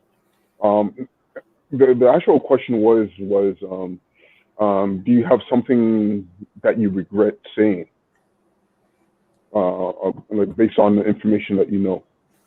And he said, yeah, he said it's like, oh, okay, I said some stuff about the Mgtow initially, but once he does some research into it, he found that he was wrong, and That's wrong, yeah. Mgtows do have a point. The funniest part of that whole thing that was just hilarious to me is the picture in the background was the anime and the animus, the Western esotericalism of the female archetype. I didn't even know that picture. I was just looking at it, and I know it. I know Jung. I read most of Jung, and I was like, that he's just, and and I was like, that is too funny. It's hypocritical. That was funny. My God. But that's what we get, these traditional conservatives, the tradcons that come in and they think that their tradcon way is the best. No, the traditional conservative way is just as bad as the liberal way. It's just as bad as the feminist way. Yeah, because like with the tradcons, it's like they're ignoring certain information, certain laws. They're conservatively balking. That we have problems with. And that's what he did. He conservatively balked. And it was convenient conservatism, where he was wrong, but he went convenient conservative. And it's like, no, you're still wrong, even though you balked. Yeah, like maybe they don't know. Maybe they were seeing it from like a personal angle. Just not knowing, but yeah, wow. Like, but the thing is, like me, is like I came in here. I was a married guy when I came in here, right? But the thing is, I was watching example after example, article after article, where guys were getting screwed over because of this and that. Mgtows were the ones who were talking about this is the reason why. It's not only females, it's not only female nature, it's also the laws, and it's a combination. It's a combination of all. It's gynocentric. It's a combination of all those things. This is why Mgtow exists. Yeah, and you know what? He's a good example of Mgtow. That look what happened to him. He got addicted to a pain medicine that was an emotional pain medicine, because being in that marriage and having this daughter and this family was too hard on him. So he had to take antitrophics, and he got addicted to them.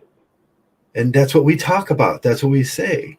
I said, if you're in that painful situation, that pain is going to be so big sometimes that you're just not going to be able to handle it. Yeah. All men crumble in that situation. All men lose. It's not something you're going to win.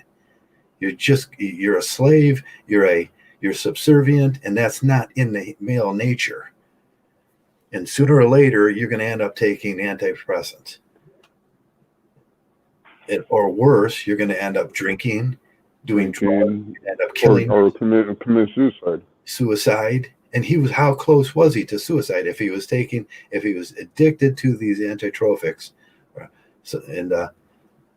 How close was he to suicide? I bet there was days where he sat there and wished he was dead.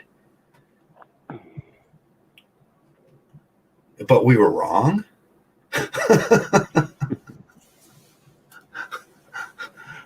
I had one day. I had one day where I was close to suicide. Oh, me too. I was there. You know, it's like there's lots of days where I was just wishing I was dead.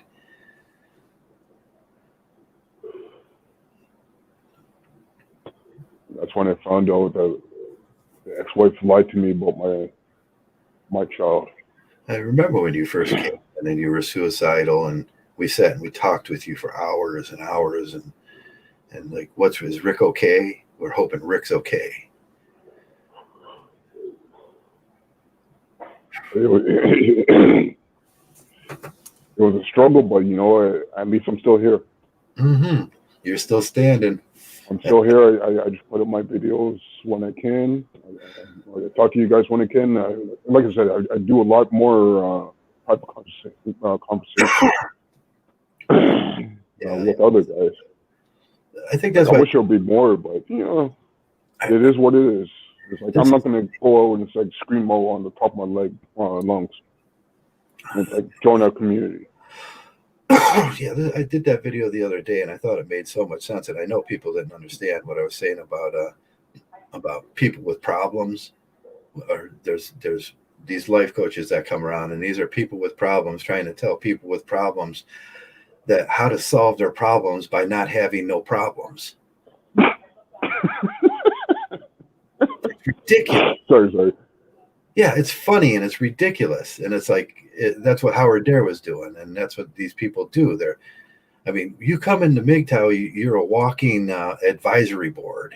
This is how I was there. This is how you don't do it. That's what I'm saying. Like, remember, you made this one video back in the days when like the guys that come around here, they're the ones who are like they're driving down the road, and like they have a bunch of headlights. They're driving with one headlight. Yeah, they're trying to make it home. Yeah, they're trying hard. It's like, you know, the very small thing could happen to them, and they could go off the road or they get hit by another vehicle. Yeah. But they're just trying and get home. Yeah, those people are driving around with one headlight. Honestly, it's like, to me, it's painful talking about this, man. Yeah, we were all there. It's painful talking about it. It's painful talking about how we were. That's why I do this every day. All your symptoms are forgiven when you come in here. But doesn't mean you go out and do it again. Just put that all behind you. You're a Mgtow now. There's certain things that are expected of Mgtows because we don't want to see guys going out and bringing that pain back. Yeah. And we don't want to see guys suicidal. I think Mgtow saves more lives than any board of mental health in any country. Because the thing is, like men need other men to talk to, man. They can't go with the system. The system is already messed up. Yeah, the system's already messed up, but they don't want to try to work with us. They don't want to try to understand our point of view because they like that messed up system. They make money off that messed up slavery system. The elite got their fingers in that.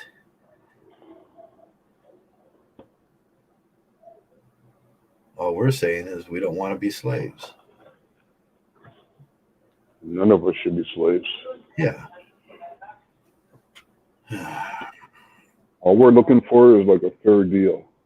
Yeah, but good deal that actually works. Can we figure out how this thing can actually work without me having to be a slave? And I thought 50-50 custody was the deal. We can start there. Yeah, but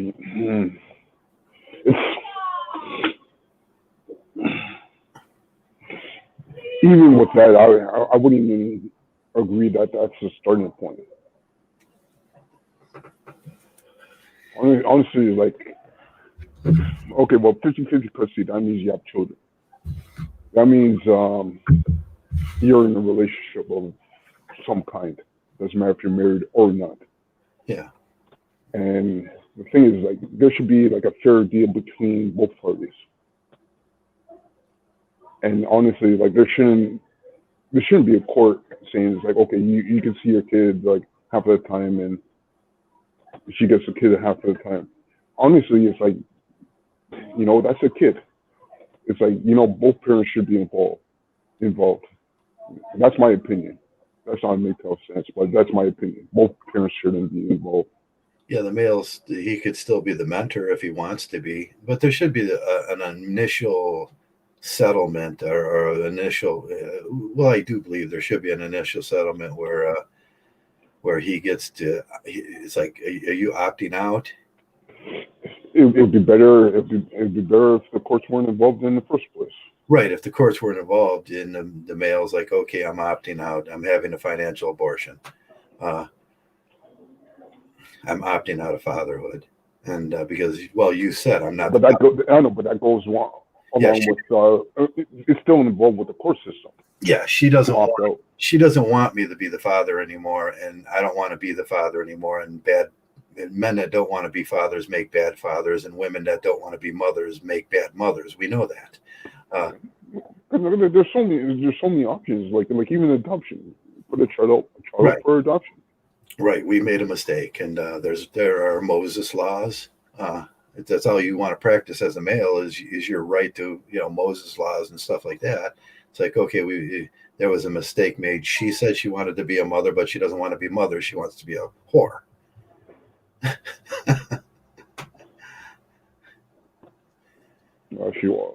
Technically, she wants to be taken care of. Yeah, she wants to be taken care of. She'll use any means necessary to do that. Means necessary, even the children, to get that happening. And I'm not a slave, and the court should understand that. It's like, I opt out of slavery. I'm a free man. There should be a settlement. As soon as a male walks in, the judge goes, "Are you a free man or are you a slave?" And you go, "I'm a free man." And okay, the rules are different now. If you volunteer for slavery, then okay, you want to be that thing. You want to be a father. You volunteer for slavery. But you should understand what you're volunteering for. Yeah. And that's not always clear to the man. Yeah, that's not involved with us. Yeah, they don't say it honestly. Marcus Aurelius says we need to say things more honestly in the society. He said, You're not eating meat, you're eating the flesh of dead animals. I know it doesn't come off as well in the optics, but it's the truth. And that's just a parable for, we need to say things more honestly. In the court system. The court system is not honest. It doesn't say that you have a choice between slavery or freemanhood. Are you a freeman or are you a slave? They don't give you that option. They said you should just want to be a slave. Because it's a funny world that we live in. Because honestly, your statement there, where we're eating the flesh of dead animals. It's like, that doesn't bother me one bit. But somebody else would say, "Oh no, why are you eating animals?" Yeah. But at the same time, it's like, they have no problem eating a burger. Yeah. That's they don't know where it came from. Yeah, so they don't have a problem with it. Please be aware of the words you use have meanings, and that's what I think Marcus Aurelius was getting more around to that. Like, if we say things more truthful, and there's a lot of situations in life that we don't quite say things as truthful as we need to. And divorce court should be all about truth. It should be. It should be all about truth. But they glaze over it like duty. They use words like, this is your fatherly duty, a social construct. There's a duty and a social construct. No, there's not.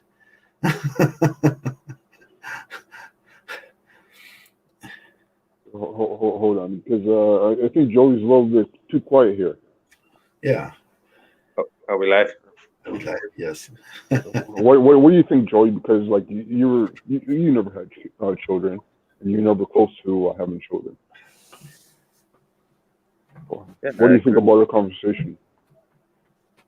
Yeah, you're signing up for slavery if you get married, or even in a long-term relationship. So, like, who would want that? I don't want that.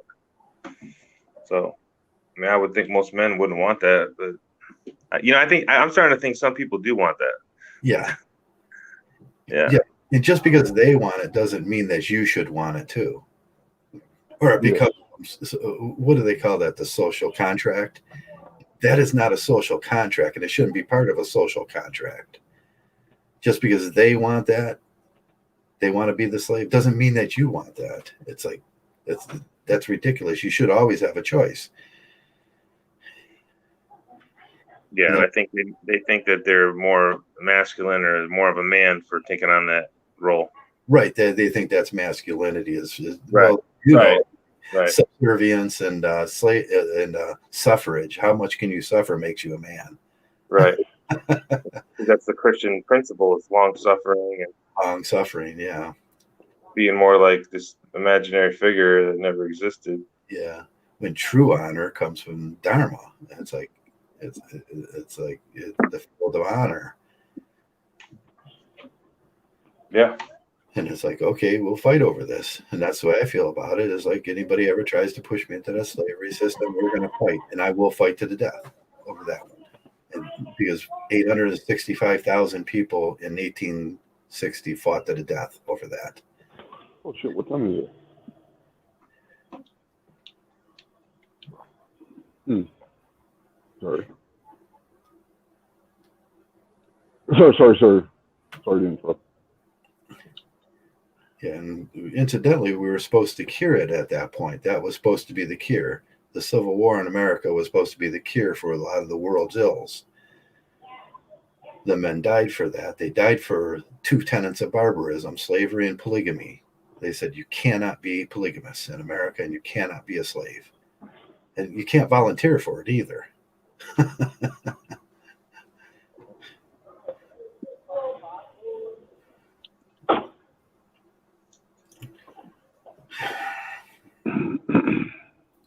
Which has some questions. I know it throws questions up about the 20 to 30% of the people in society that have to be slaves, that do the physical labor, all those things. And there's questions to be asked about that.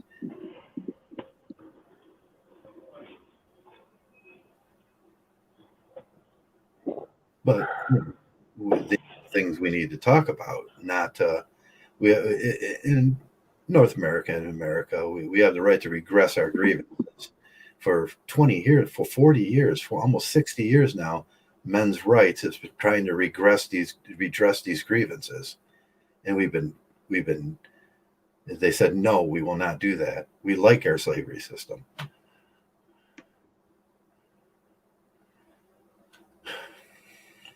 Yep. And you see the people who are benefiting are going to be the institutions, right? So they're the ones pushing, right? The ones pushing the traditional conservative marriages, and you can't have sex till you're married, and all this kind of stuff. That's how they bait these people into getting married, right? They think. I'm not saying,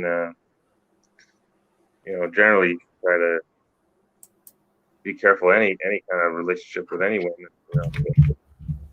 But anyway, yeah, they push that, and you get trapped in that Christianity or whatever religion at a young age, and it's hard to break free from it. And your parents if you're in a single, if you're in a household with mother and father, you're going to be more susceptible to that, to the traditional route.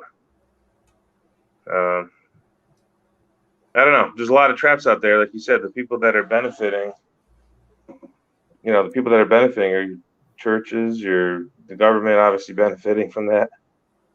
So, yeah, it's it's one of those things you hate to even talk about it or admit to it, but it's true. Like it's a people are out to get you, like in a lot of ways. I'm not saying don't be paranoid, but they're definitely out to get your utility. Right. So you have to protect yourself. That's how we protect ourselves, is through Mgtow. That's that's our protection. Right. Yeah. Yeah, just be Mgtow. It is. You know what else I was thinking the other day, and I don't know if anybody really really thought about this, and we say something happened in 1972 with marriage and everything, and 1978 and 1974. Some of there were certain things. They always put it down to the no fault divorce and everything. You know what else ended in 1978? The Edmunds Act. Okay. The Edmunds Act was the Polygamy Act, and it essentially, with no fault divorce and getting rid of the Polygamy Act, it gave women permission to be polygamous. Mm-hmm. So I always wanted to. I always forgot that when we went into those topics about the what happened in the 1970s. Well, the no fault divorce, and there was that came through the Civil Rights Act, and then with that they got rid of the Edmunds Act, which was the Polygamy Act. Okay. And we asked, why do baby mamas act like they do, and then why is it okay for them to do that and then get slaves? Well, we got rid of the one act that was initiated after the Civil War, that was legislated to make sure we don't have a civil war again. Yeah. That was the Edmunds Act.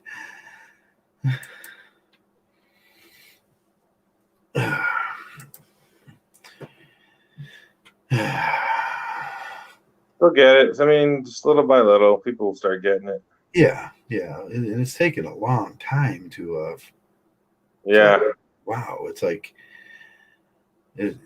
Well, you're fighting centuries of thinking, you know. Like, we're fighting romanticism and gynocentrism and Victorianism and it's feminism and all those things, and it's that's a pretty big fight. We can't do that all alone unless men start waking up and saying, hey, this thing's not working. But either there's men that sign up for that horrible thing twice, 3 times, 4 times.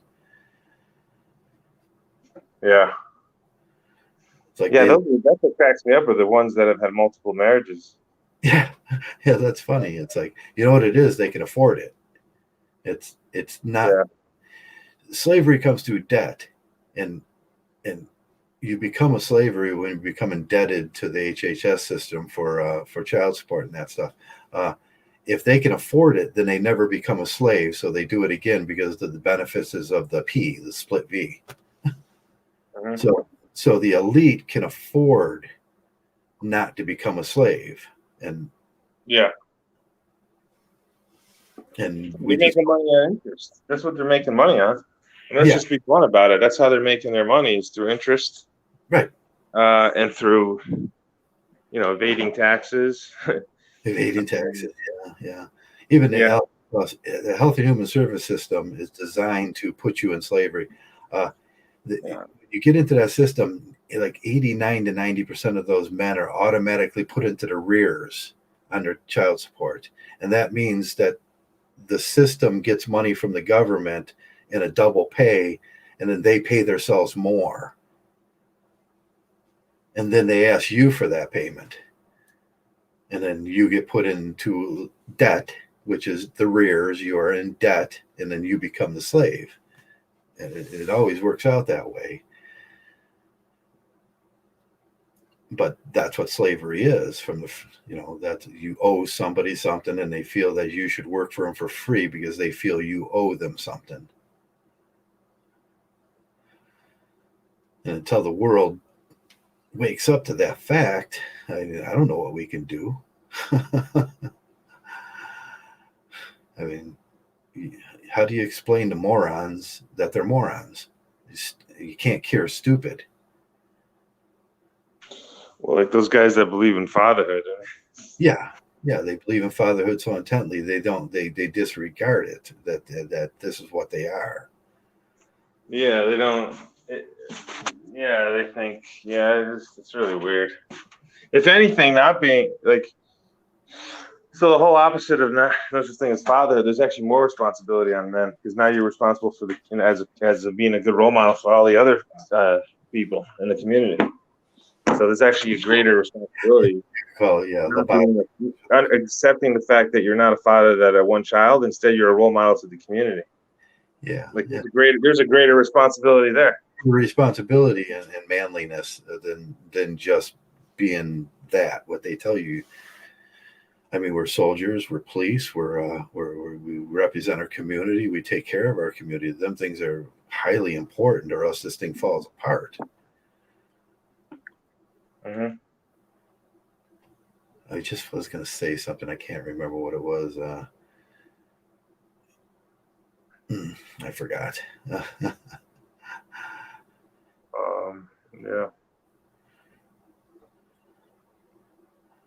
Yeah. You have to challenge the traditional thinking, because right, that's what got us where we are, right? So we starts with that religion, and yeah, because you think you got this belief in a certain being there's no, it doesn't exist. It's like fantasy it's fiction. not like our whole conception. Like I was reading I was listening to this podcast. He's talking about the Bible. Like the God of the Bible is he encourages child sacrifices. Yeah. Like, so Christians don't even read their own Bible. Like they don't even know the God that they're serving.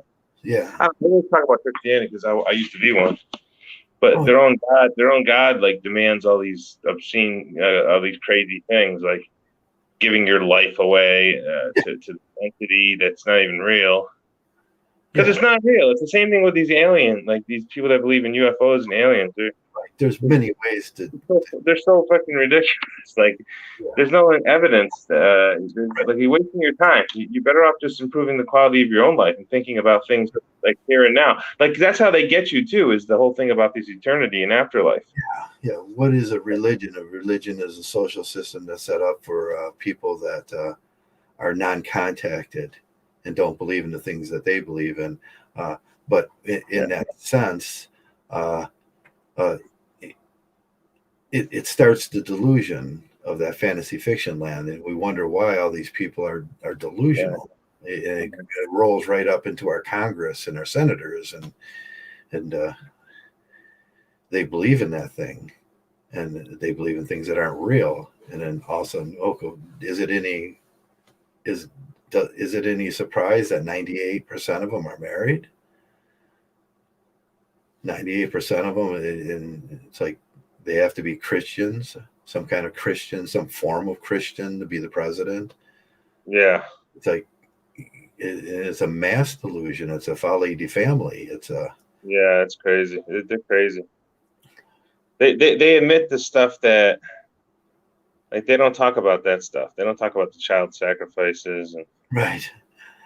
And like even their leader says, "Oh, I came to bring division." He's coming with a sword. I mean, come on, are you serious? What are you gonna? He's a violent. It's a violent God that they're worshiping. I love that when they become convenient non-believers. It's like that's you say, you say something like this Bible passage says you're supposed to put your children on a slab and kill them and look up to God and ask God to, and it's like, and then they go, well, that's just not to be taken literally. That's an analogy. And it's like, yeah, it's not true. And then they become convenient apologists for their religion. And that's most of it. Yeah, the convenient Christian. Well, it's like I was telling you about that guy. I used to see around town. He was a convenient Christian. Like when he would steal and do all this crazy shit, and then but God forgives me. Every week he forgives me, man, and I can just go out and steal as much as I want. Yeah, and it's just ridiculous. It's such a ridiculous thing. It's hard to, but that's the thing. It's like we're programmed. I don't know. They have it down to a science where they can just program people into believing things, and so. Yeah, that's every time to break free from that those shackles. You're. It's like even Christianity like says like it's a yoke. It's a yoke. Yeah, he says it right. Like he says it right on in his own words. Like my yoke is. Well, you have a yoke. Like, why would you want to follow something that has any kind of yoke? and that's what it does. It's a yoke. So, he says, "Oh, my yoke is light, my burden." Yeah, you don't need any yoke. I don't need anyone yoking me. Yeah. Like, I don't think the creator of the universe, which I do believe there's a creator of the universe, but it's not the God in the Bible. That's not. It's something. And it's not any other religious God in any religion. That's not the true. That's not the true. It's something I can't know. And that's not even a good word. God's not even a good word. It's actually way above. It's like, there's no words actually to describe the creator of everything. Intelligence to describe it, and I still have to live on this terrestrial plane. And when I look up to the universe, all I see is a cold, dark universe that wants to kill me. Yeah, it's a predatory world, and I think that's the number one. I think it was the Dianetics book I was reading. So there's a white Dianetics and there's black Dianetics. So you have to read So I got the 1968 edition of the white Dianetics. Okay. It's really good because he starts out the chapter with, like, it's survival. Survival is the thing that, it's like kind of it's the number one thing that you have to be conscious of is, you're in this world, it's survival, right? Right. So the point I was trying to make is that you have to be aware of that. So assuming that, so now you have all these people that understand these things that are trying to take advantage of naive people, right? And it's human predators in this world. Yeah, these predators, like banks will be a predator, or church will be a predator. Those are the main ones. Chicken farming, you got to identify the predators, and some of those predators are going to be human.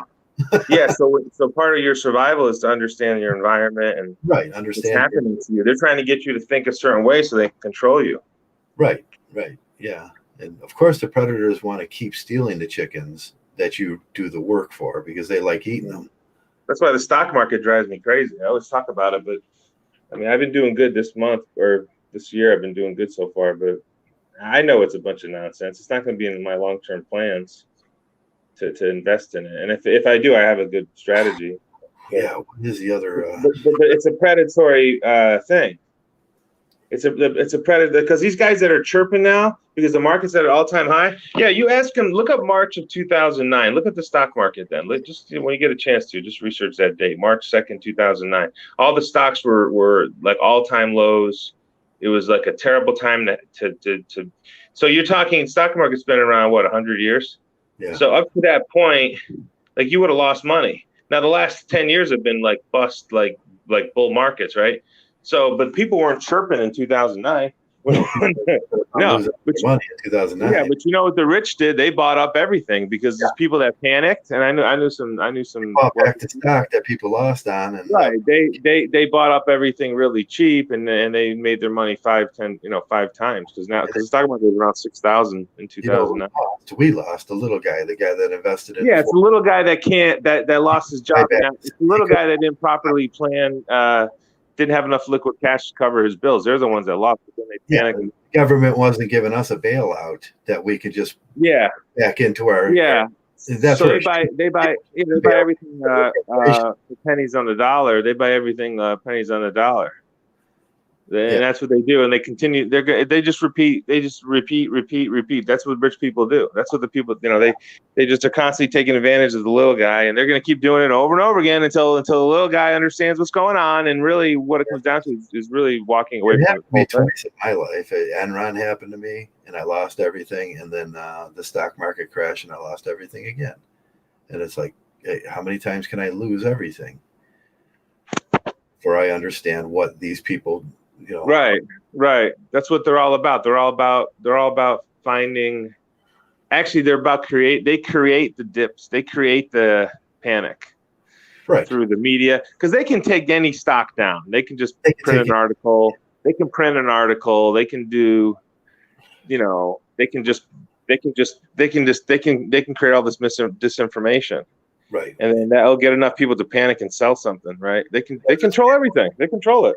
That's what's being exposed now. That was exposed in the newest thing with the GameStop and everything. It's like they control the market. Right, they control the market. These big hedge funds because they have so much money. Yeah, the people that own, who's going to pay for that? You, which invested it, and the people that own the brick and mortar stores lose everything. Them are the little people, the working guy that invested and thought that this was a good investment.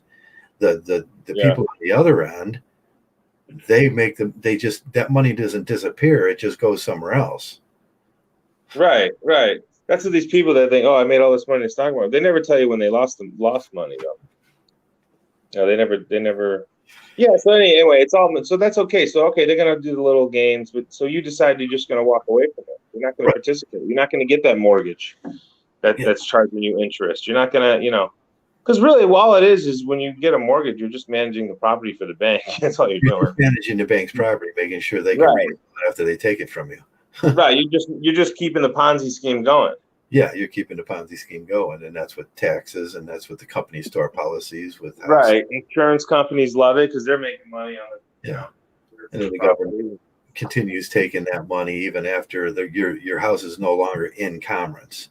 You pay them off, they continue taking money in commerce. I used to look at these houses, looking for, investing or whatever. And I said to myself, I look at these, as a Mgtow, I look at these communities. Like, how the hell do you have 30, 40, 50, 100 houses in a development when there's nobody, when marriage is like a dead end road? Like, how are these properties going to ever make it? Yeah, it doesn't make sense. Like, you don't need a 25 square foot house, 100 square foot house, because the marriage isn't going to last. Oh, we got like 10% more houses than we need. It might be 15% now. It might even be 25% now. You know what that is? That was, I like to give the L'Oreal thing. L'Oreal, a French company, came to a community in the other side of Cleveland, and that community was a small community. They put this big thing up, and they started making all these products there.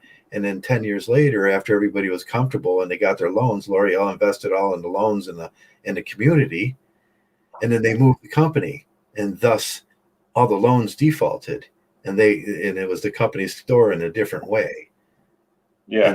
And then all these people, you see all these houses that were vacant now. It's like this area now. It's very poor, and the steel mill moved out and everything. Well, that's done purposely. They'll move the steel mill out, and that way we don't, all these houses go into bankruptcy. All these people stop paying their taxes, lose their houses to taxes and everything. The company is in the city organizations and the governments don't fold at that point. They don't lay people off. They used to have a thriving community. They don't lay these. We got 20 buildings around here that we need one.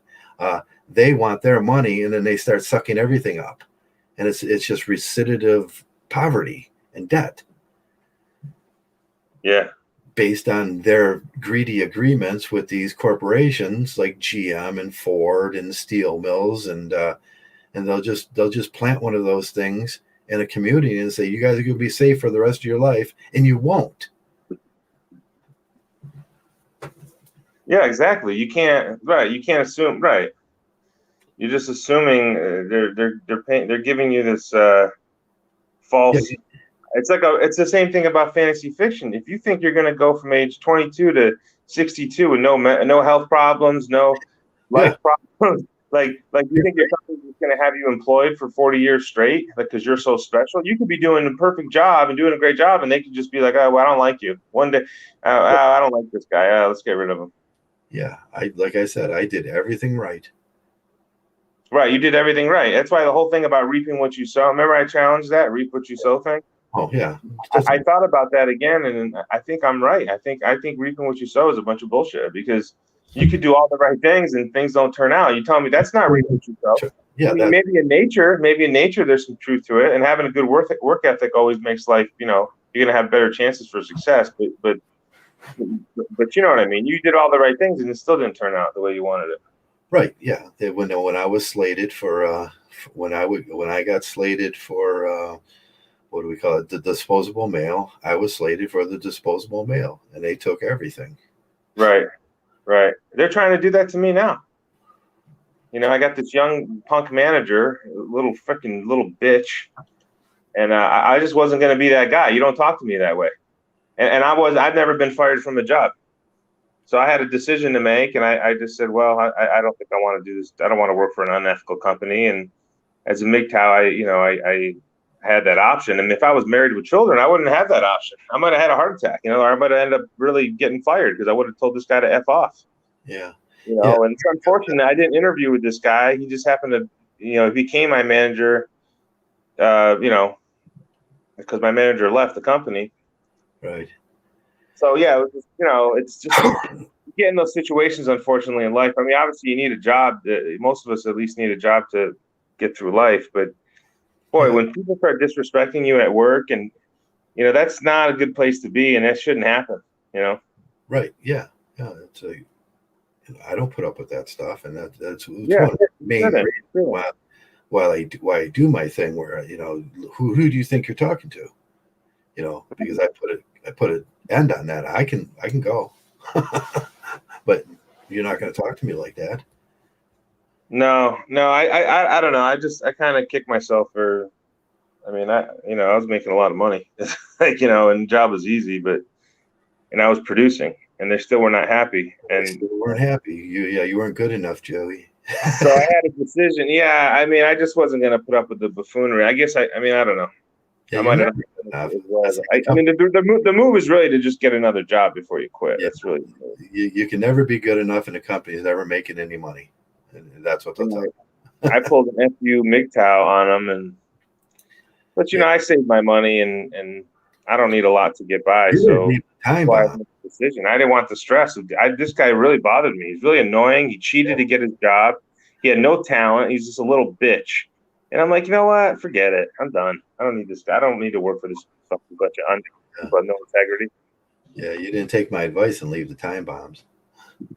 Yeah. Well, he's just a little. Yeah, it's like that's why I always say when I well, in hindsight, the play might have been just to do nothing and then just let him fire me, and then I could fight for unemployment after they fired me. When I get don't show up to work. Yeah, I used to do this. When I get done programming a controller, I always put a code in there, and it was always a maintenance code. Oh yeah. And it had put the code in there, and it was a maintenance code. And every 6 months, this thing shuts down for maintenance. That's funny. Time bomb. And you can fire me, but you're going to need a new controller now because that one's not going to work in 6 months. And when I'm not there, I'll answer the phone. It's like it'll come up, call Joe at this number. That's what the code will come up. And they'll call me and say, hey, well, how do we unlock this? And I'll say, well, that's my code. You can pay me $172 to come in now. Yeah. Well, I had several customers call me. Yeah. That's what your time bomb was. You have to think about what you do, and then you put your time bombs in. It's like if you're not there, these things don't happen no more. I do that every job I work on. It's like if I'm not there, these things don't happen anymore, and you don't make money off of me in the future. Yeah, it's too bad. There's a lot of companies, they just get away with so much. That's why, my attitude now is I'm just going to do the minimum. I'm not going to kill myself with these companies. I do the minimum to get them off my back. And that's really the attitude. I hate to say that, but these companies, they don't pay their bonuses. They lie. They're constantly lying. They're not transparent. So you just do the minimum to get them off your back. That's really the right strategy, unfortunately. If you have your own business, that's different. Now you can go a little harder. Yeah. But you're not supposed to kill yourself. I used to always work like super hard, like every job I had, and now I don't have the same attitude. Right. And I don't think it's a bad attitude. I think I'm just doing the right thing because they don't care about me. Yeah. Well, they don't care about you. Yeah. No, there was a situation too where the contract was coming up. This company I worked for, after I left it, after my illnesses, and they got rid of me pretty much, and they didn't stand up to their part of the bargain. About 5 years later, their contract was coming up, and I just so happened to know the guy that was making the decision on the contract. Man, I struggled with that for like a year. Like, should I just have this guy pull their contracts? Yeah. And it's like, I didn't do it because I love the guys I worked with, and I did it for them. But I really thought, like, okay, you don't have that contract no more. And it's like these things always come around in life. It's like that was the universe giving me a little vengeance, but I didn't do it. And yeah. It's like, yeah, there's consequences to your actions too, and if these companies really had to face the consequences to their decisions, sometimes it's like it would be a different working environment out there. That's the first question I ask when I go on interviews. Like, what's your interview process like? And if it's an unreasonable interview process, Yeah, I don't continue. I don't continue with the is that your interview. phone? Yeah, I don't know. This guy's calling me. Sorry. Is that compelling? Is that SFM? Okay. Yeah, we've been going about 2 hours. No, that's okay. It's just sorry. Yeah. No, I was just saying, like, so that's a great question to ask when you're going through to interviews. Yeah. What's the interview process like? Because if they start, because I had an interview one time with a big company, and they're like, "Oh, we got 5 interviews with like 5 different people." I'm like, "Fuck you!" I said, "I'm not going to do 5 interviews with 5 different people. You know how hard it is to convince one person to hire me? I'm going to have to convince 5 people because I can convince 4 of them, and then the one person will be like, "No, I don't like them." Oh, okay, it's not hiring them. That they're so arrogant. It's ridiculous. So you don't want to have a long interview process. You really don't, unless you know somebody on the inside. Then you're really not wasting your time, regardless. Because that's how it works, anyways. It's not. Yeah, you don't want to get in situations where you have 4 or 5 interviews and you don't even know anybody in the company, because chances of getting a job are really slim, and you just end up wasting your energy and your time. You're right. It goes. You have to be smart. You have to be savvy. It goes back to our community. It's like, you know why you're in your community, and I know I am in my community, and it's like, what was I born, and who do I know? That's how I get the jobs. And that's just the way it is. And a poor Irish kid, you better know who's in the Irish mob. You better know the Italians. You better know, the people that are going to take care of you. Yeah. You got that fact. Yeah. Mm-hmm. That's true.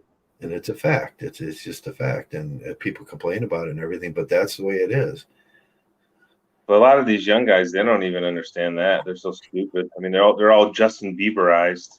Yeah, I mean, my son's last job out here was he was working for this guy, and I said, "You shouldn't work for that guy." And I says, "Let me know what controllers you got on that equipment, and I'll give you the code for them, and you can put a maintenance lock out." And he says, "On it," and it'll be a simple process. It'll take you about 2 minutes to do. And he says, "Why? This guy's never going to fire me," and he did. It's like, as soon as he came up to his year where he'd be in the union and stuff, the guys fired him, and then went out and just replaced him. And I said, "See, you should have put that maintenance lock out in." Yeah. It's like, I told you what these people are like. And it's like, in 2 weeks, he would have been calling you and begging you for that code. Yeah. It's a trip, man. These companies are a trip, man. They're just a bunch of knuckleheads, man. They really are. They have no empathy. They have like Joey's in the chat here, and like Joey, the questions they ask. Yeah. They're like, they have no sincerity in their questions. They just, yeah. They're like, yeah, of course. I'm here for the pleasure. That's what I used to tell my boss. It's like, he'd say, he'd be going on to that loyalty and stuff. And I'd say, I'm just here for one thing, and it's the money. And if you stop paying me, I won't show up. I'm not here for friendship. I'm not here for your love. I'm not here for this rah-rah. Shit. It's like, that's all I'm here for. I mean, this idiot that became my manager, I typed up like a 6-page business analysis that I spent like probably 4 hours on the weekend. Yeah. And this idiot didn't even read it. I said he didn't even read it. I know he didn't read it because we were discussing it. He had no clue what I wrote. Like what I did. It's like, I did all that fucking work for you, and like you don't even appreciate it. You're like a little bitch. Yeah. And I said to myself, I'm not working for this little bitch anymore. I'm just not going to work for him. He just annoys me. And he got his promotion by like cheating and cutting corners. Yeah, just no integrity, just a little bitch. And it's like, I said, forget it. I'm done. I said, I'm done. Forget it. Yeah, that just goes down to. But I put myself in a position where I could do that. First of all, being a Mgtow, I don't have expenses. Number one. Number two, I saved my money. I don't go out, doing crazy shit and doing drugs. You put yourself in a better position. position. So I have save my money. Yeah, so I'm in a good spot to do those things, and that's the way you should be as a Mgtow. That's why you build up your cash reserves so you can do stuff like that. Yeah, you can tell a boss to go fuck off because you got money in the bank and you're independent. You don't want to be a dependent. Like we talked about earlier in the podcast, these dependent males. That's why they act the way they do. They act like little. Right. They have no backbone because they're dependent on everybody else. But when you're an independent Mgtow type, you can just tell the world to go fuck off. Yeah, they get that male mommy need. It's like he is dependent on her, and that's the whole situation, the social situation. I feel sad for him, but stop being dependent. Well, we can't cancel unless you have to, but because we got 20 people watching now, it's pretty good people, amount of people. Yeah, we can go on for a while if they want. NBA basketball betting starts in about an hour and 20 minutes. I got 20 minutes to drive to the casino. I don't know. Miami Heat cost me a big parlay yesterday. Did they? Freaking idiots. Yeah, they just quit. They quit. I watched the game and they just quit. They just quit? It's like, yeah, they just quit. Like, I tell you, Utah's got a pretty good team, man. Yeah, Utah runs and they're Donovan Mitchell. He's the one guy. Like a lot of people don't talk about him, but he's an all-star. He's a hell of a guard. I mean, I think he's right behind Curry as the best guard in the NBA. Donovan Mitchell.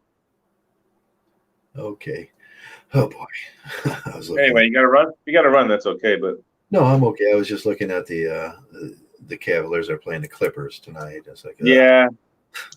I don't trust the Cavs. I bet them the other day against Portland. They lost. No, they're just not winning anything. I had a good bet on the Nets yesterday. The Nets played well. Did the Nets play? Are they picking up their game now? Yeah, they should be about this point. But it's tough out there being a Mgtow in the business world. And you know, it's like you got all these simps out there. They're just so effeminate. They've been Justin Bieberized. Justin Bieberized.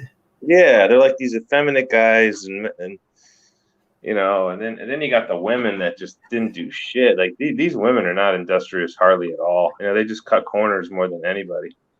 And because I see women, there's women in the companies where they were doing like flat out like stuff that was, you know, not legal, you know, and they got away with it because they were chicks. They were, there's, how can we punish them? They're just the sweet angelic women. Yeah, they love money. Oh yeah, they love money. Yeah. And the stupid bitch, she got in front of a national meeting. She introduced herself to. There's like 20 of us in the room, and she goes, I'm from the South, and I like money. I like money. Lady, you fucking people in the South. I mean, I'm not all people in the South are stupid, but most of them are. Well, I don't know. I shouldn't say that. That's not very nice. But you know, but they're definitely the trad cucks of the world are from the South. You know? Oh yeah, there's a lot of traditional conservatives, and they lean back on that because it's easy. It's easy to be a traditional conservative and want to toe that line, and because you can always fall back on whatever you want then and believe whatever you want. But Mgtow's not about that. Mgtow, you just put yourself in a better position when these things come up, and that's all. Things will come up, and most of the time when you're living your dream here, and hey, I've been living the dream for like 15 years now, and you got all that peace of mind. And I had peace of mind, and I could actually say if you do it right in Mgtow, live the dream, and that's something you're not going to get if you get married. That's something you're not going to get if you're a traditional conservative. You never stop. You're never going to get that. You're never going to know that freedom. Well, I think if I don't think I could ever go. I never was in that life, TradCon life or whatever, but I had some TradCon thinking when I was younger, unfortunately, in my 20s and early 30s. Yeah, we all did. But the thing is, if I ever went to that life now, I would have a heart attack probably immediately. I'd be stressed out after the first day. Yeah, can you imagine the stress of that right now? Oh God. No. Like I couldn't imagine having a wife and children, and you got to go to do this and that, and the weekend comes around, you think you can relax? Oh no, you can't. No, you can't. No, That's why I don't even, I don't even like to talk about Mgtow, really, especially in front of most people. I don't really talk about it because the reason is because they get jealous. They get jealous, yeah. Oh, Yeah, yeah. immediately get jealous. Yeah. And then I used to rub it in their face a little bit, not in a mean way. It just came out. I was just so happy to have all this freedom. But that's why this forum is good. This is how I make up for it, is on this forum talking to you.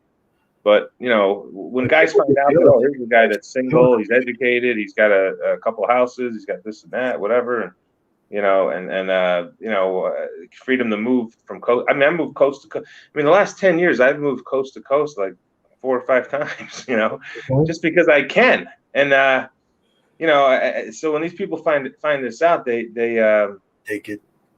I think they get upset. They Take it easy, Heidi. Hetty. I called him Heidi. I'm sorry. Hetty. Take it easy, Hetty. Yeah, he's taking off. There's a solid Mgtow right there. Yeah, he's been around a while. Yeah, he's an OG. But yeah, that's the thing. It's jealousy is definitely a big thing among these. And they don't like to see other people prosper. Right.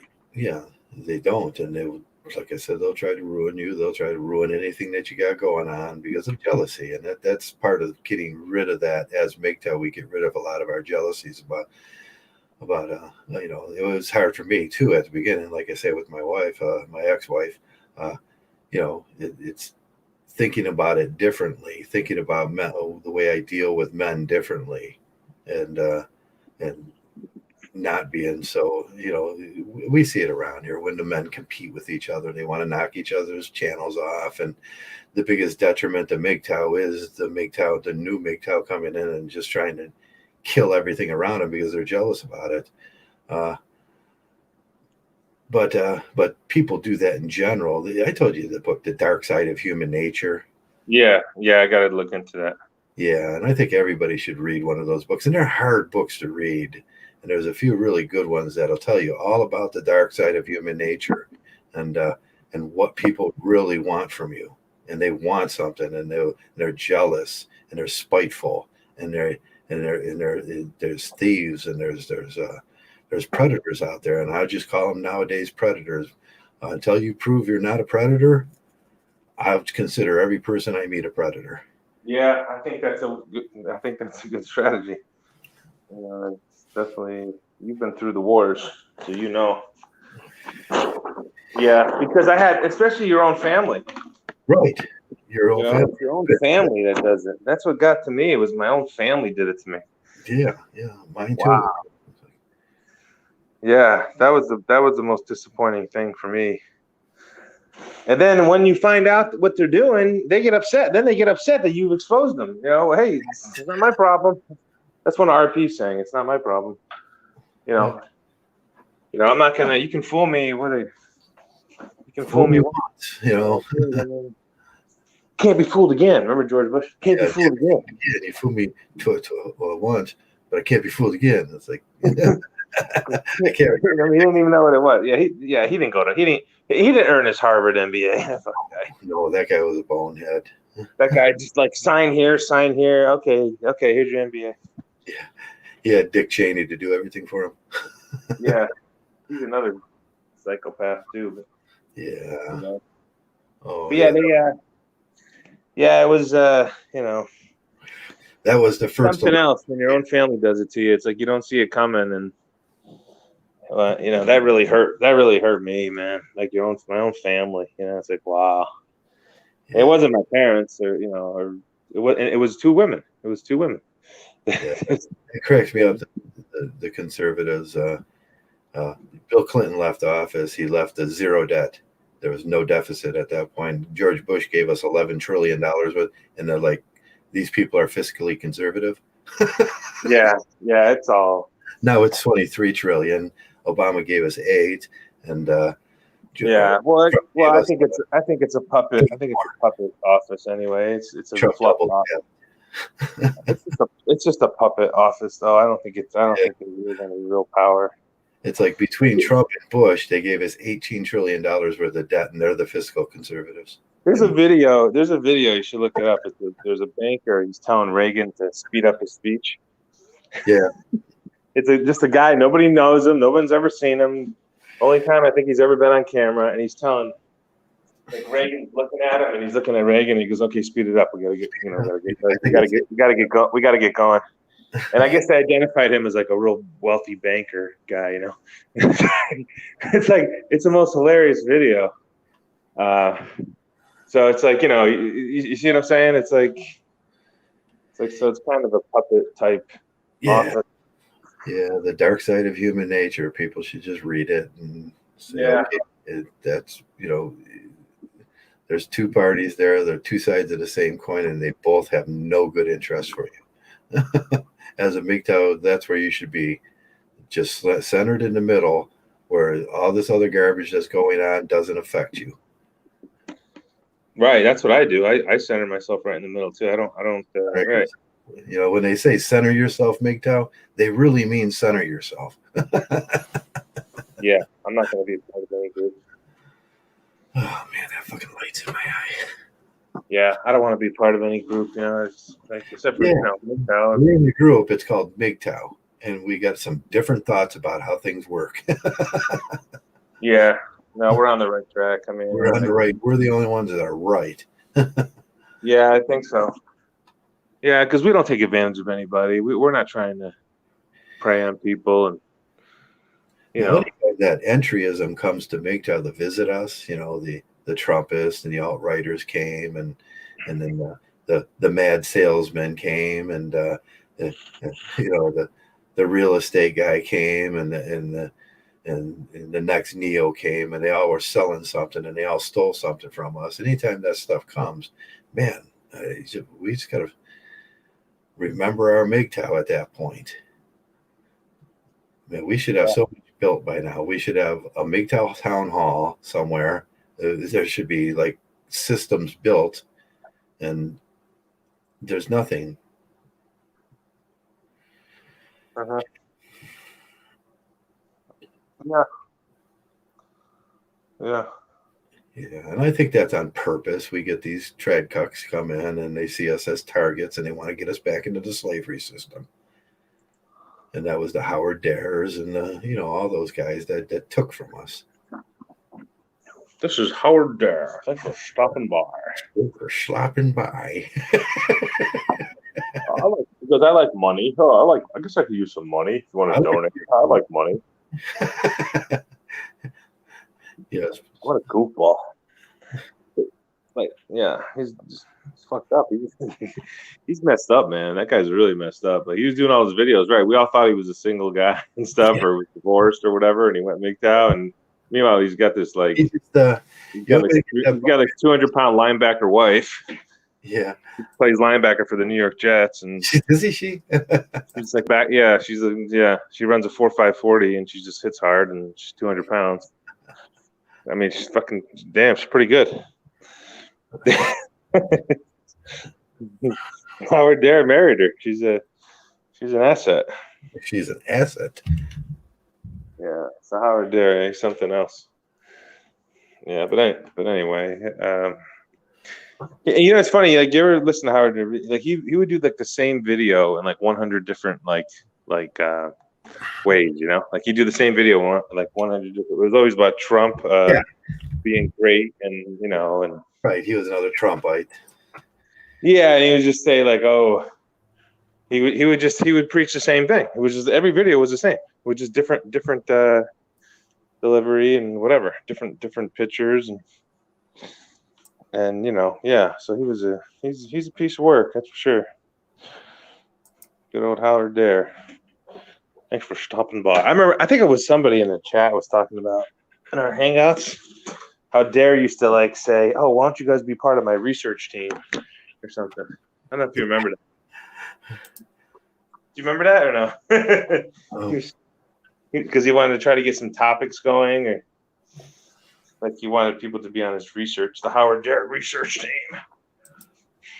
Anyway, but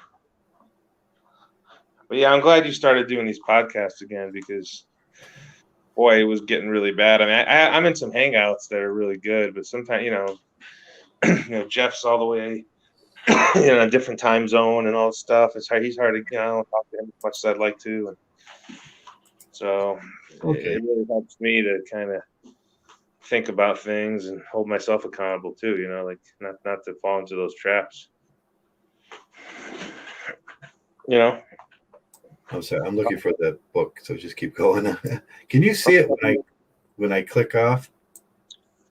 No, I can't. I just see your face.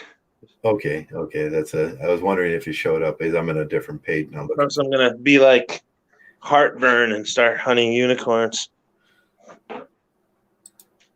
Yeah, and here's another one. Here's probably a better one.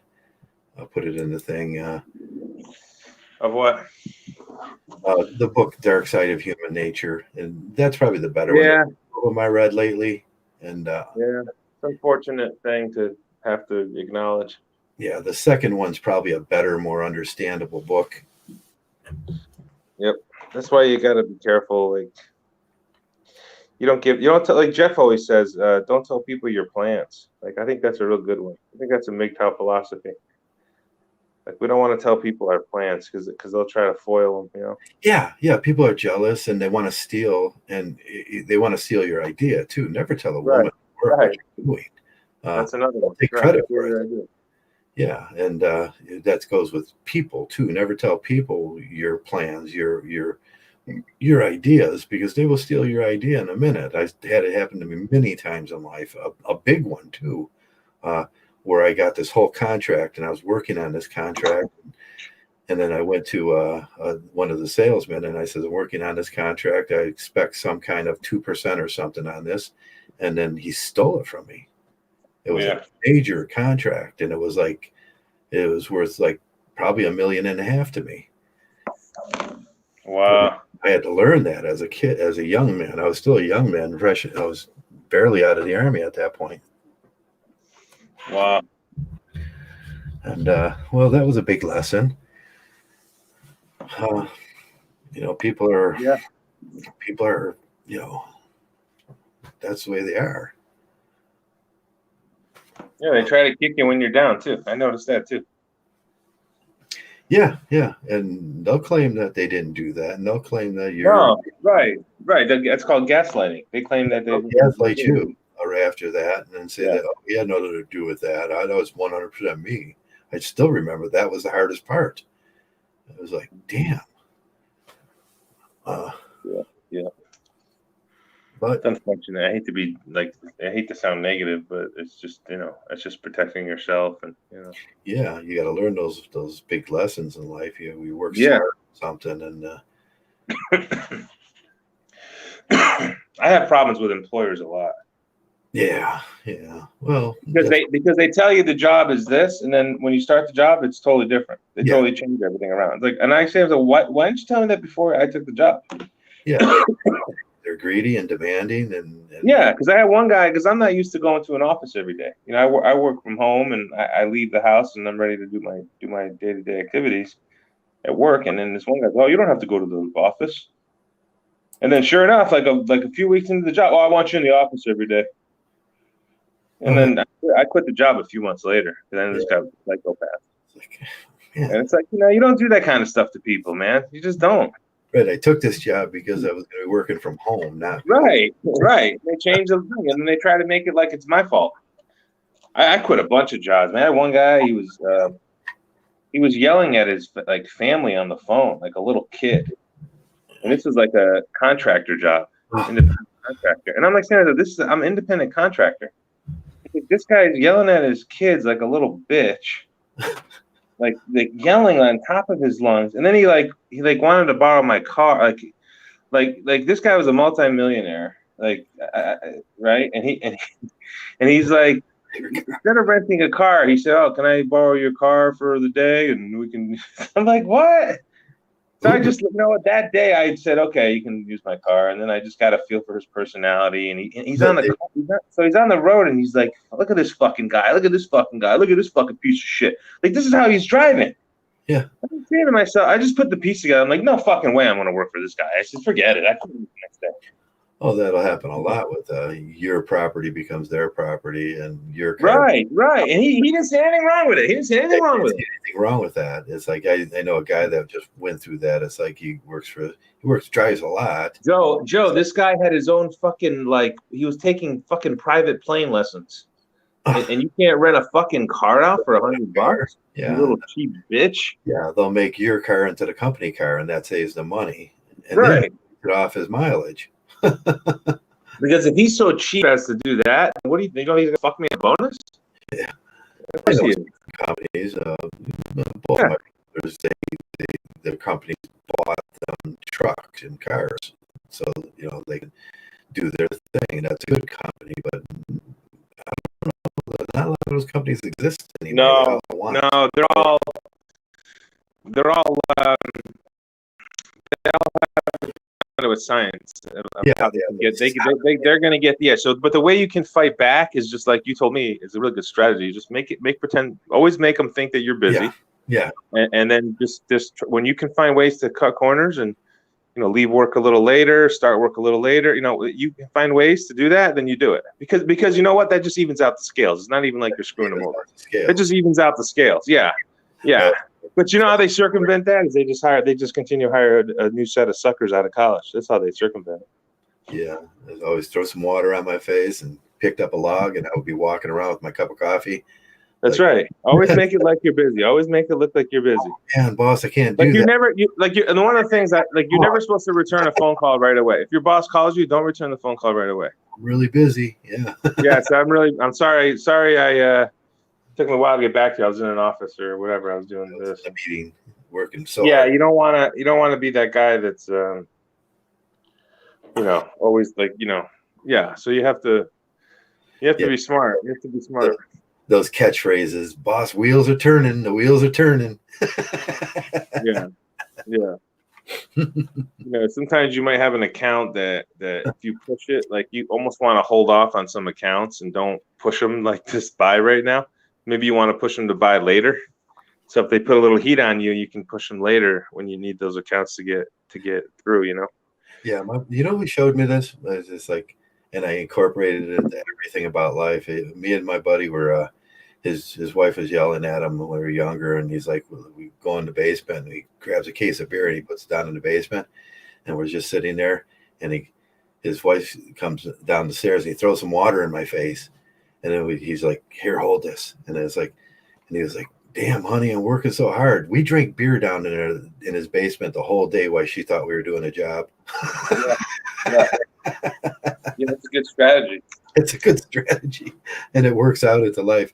He says, I'm going to show you something here. As he noticed, I was just doing too much, and I was like breaking down. And it's like here's the secret. Work smart, not hard. Because these employees, they don't give a shit about you. They don't care. They do not fucking care. I immediately incorporated that into the job. Yeah. Anyway, that was a good podcast. We got a lot of content. I know there's some men out there that we probably don't even hear from, and I'm sure they're benefiting. At least from So us just telling it like it is. It's like you want to be a little bitch your whole life and be a slave to a female. I mean, you can, but you're gonna. You know what? Your risk of having a heart attack go up. Your risk of having a bad life go up. You're gonna be probably broke. You're gonna be broke because all the money's going to her. Yeah, that's it. Or do you want the alternative? Better quality of life, less stress, more money. Hey, think of what they say about marriage. That if she's working and you're working, then you're making a higher income. But that's not really true because she's spending everything and she's living for her retirement, not yours. Right. But think of it, if you're living with a buddy, it's the same thing. You got a higher income in a house. Your bills go down in half. You can put that money in the bank and no one's taking it. Yeah. I wish I can get a roommate in here that would actually pay. But isn't it crazy? It's hard finding anyone reliable these days. Yeah, I live in a broke ass town. This town is broke ass. I'm telling you. Yeah. Trav, what happened to the guy you used to have on 10 years ago? That was Shining. Hey, Joe. It's Shining, Joe. Hey, how you doing, Joe? Yeah, Shining was on for a while, and Zeta was on for a while. 10 years about Zeta time, huh? Yeah. Yeah, that was. Hey, Joe. It's Shining, Joe. How are you, Joe? Yeah, Shining was a good guy. I respected him because he had an ethical code that couldn't be broken. Yeah, he's a good guy. I don't know what he's doing. So it was Shining, and it was Zeta, and it was Messenger, and we had lots of guys during the years on. Jeez, I'd like to get that going where we bring people in and just shoot the shit and get along and shit. Yeah, I don't know what their problem is. I don't know. I mean, if they can't realize by now that I'm freaking joking, like when I make fun of their, bad weather and shit. I don't know. Are they that dense? Yeah, Maybe they are. Maybe they are that dense. I don't know. Maybe they are that dense. With Ryan, that's that sarcasm goes over. Yeah, he doesn't get it. He's got that autistic little twitch, and he's been in. The guy showers like once a month, and it's hard to pick up on sarcasm and humor, and Yeah. let you're face to face with people like this when they can see you're being sarcastic. I always said I'm 100% a sarcasm machine. I know, and I'm quick to apologize too if I offend people. And I had a guy once. I was in my Christian days, in the Bible study, and he had his shirt was like hanging out or something, and I made a comment like, "Yeah, nice clothing habits," or just joking around, nice clothing habits. And then he came up to me, he's like, that really made me feel. I was really disappointed. It really made me feel bad what you said. I looked at him like this guy was like 65 years old, and I'm looking at him like, I go, "Oh, really?" I said, I was just joking around. I said, "I'm sorry." I said, I didn't know you felt that way. Yeah, I just thought that was really weird to be at his age and not even understand that I'm kidding around with him. Right. You can't understand when you're kidding around. That's yeah. I knew the guy for about a year, and we were just, I established myself as being his friend, and it's like, geez, it's like, wow, it's like, you're that sensitive? Holy shit, man. But it made sense. He was married for, 30, 40 years. So it made sense that he was like, wow. Yeah, this is no place to be sensitive in here. Exactly. Especially when SFM's around and that we do Fight Club and everything. That's what it's for. Right. I got kicked off of Humans podcast. Oh, but look how effeminate that guy is. I mean, look how he got so. I don't know if his moderators, if he even knew that most of his moderators, he gave moderatorship to women, and then I looked down at one point and there was just women in the podcast, and he got screwed on that, and I don't know if he's seen it happen. And then I was kicked off, and they kicked off all the Mgtows.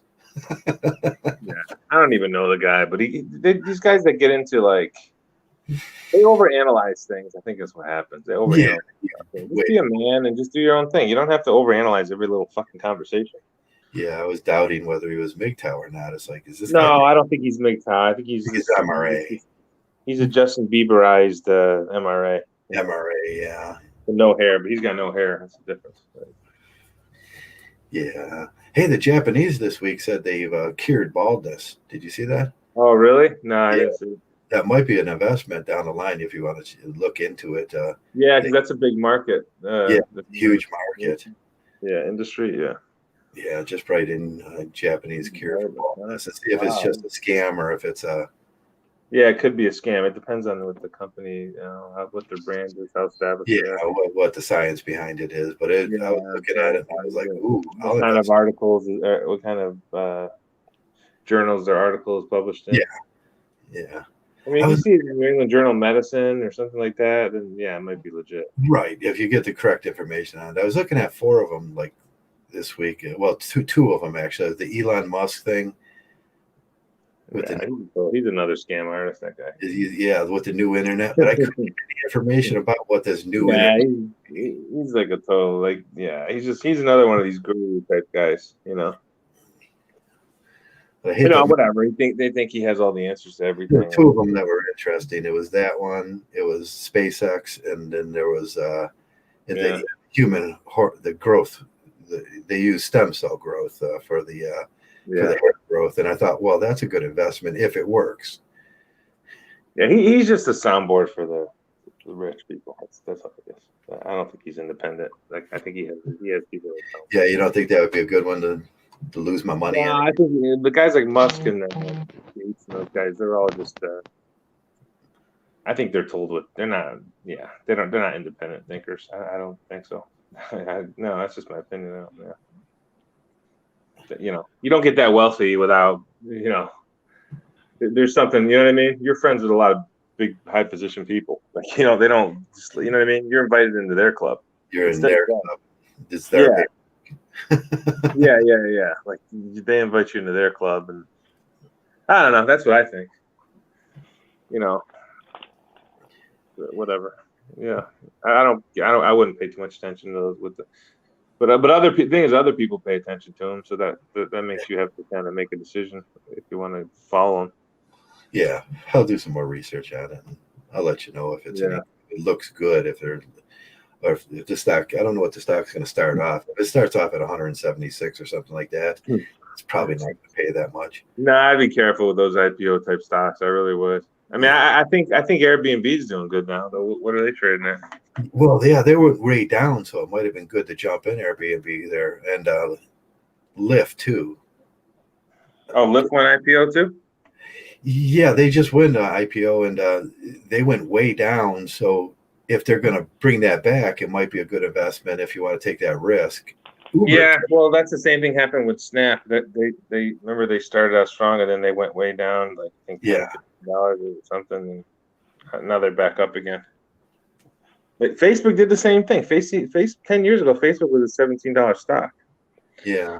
So there was a good opportunity there. I mean, he bought in a lot on Facebook, and at the time I told him no because Facebook didn't have a market, and then he still bought in it, and Facebook got a market, and then it was like Instagram. So I'm glad he did it, but it's like wow, that was a good decision. They make money on the advertising, I guess. Yeah, they brought a market around, and I wasn't sure if they were going to bring a market in. Like Twitter's going crazy lately too. Twitter's been going crazy. Is it? Yeah, it's like over $70 now. Yeah. If you have Twitter stock, you can buy it. Sell it now. Sell. Oh, sell Twitter. Sell Twitter. It's going down. It's Titanic, man. Yeah. It's the tech industry. $71. 71. No, it's $7. Yeah, $71. 70. Yeah. You don't have to take my advice. I'm not a stockbroker or anything like Airbnb that. Is $212. Airbnb is $212. Airbnbs, don't buy those. Not yet. Wait until spring. This coming spring. $212. Actually, wait until a lot of your states start opening up. Yeah, they got to open up. That's the only thing. You're waiting on this. Everybody gets their shots. Lyft is $57. So like right now, it doesn't make sense in investing in that.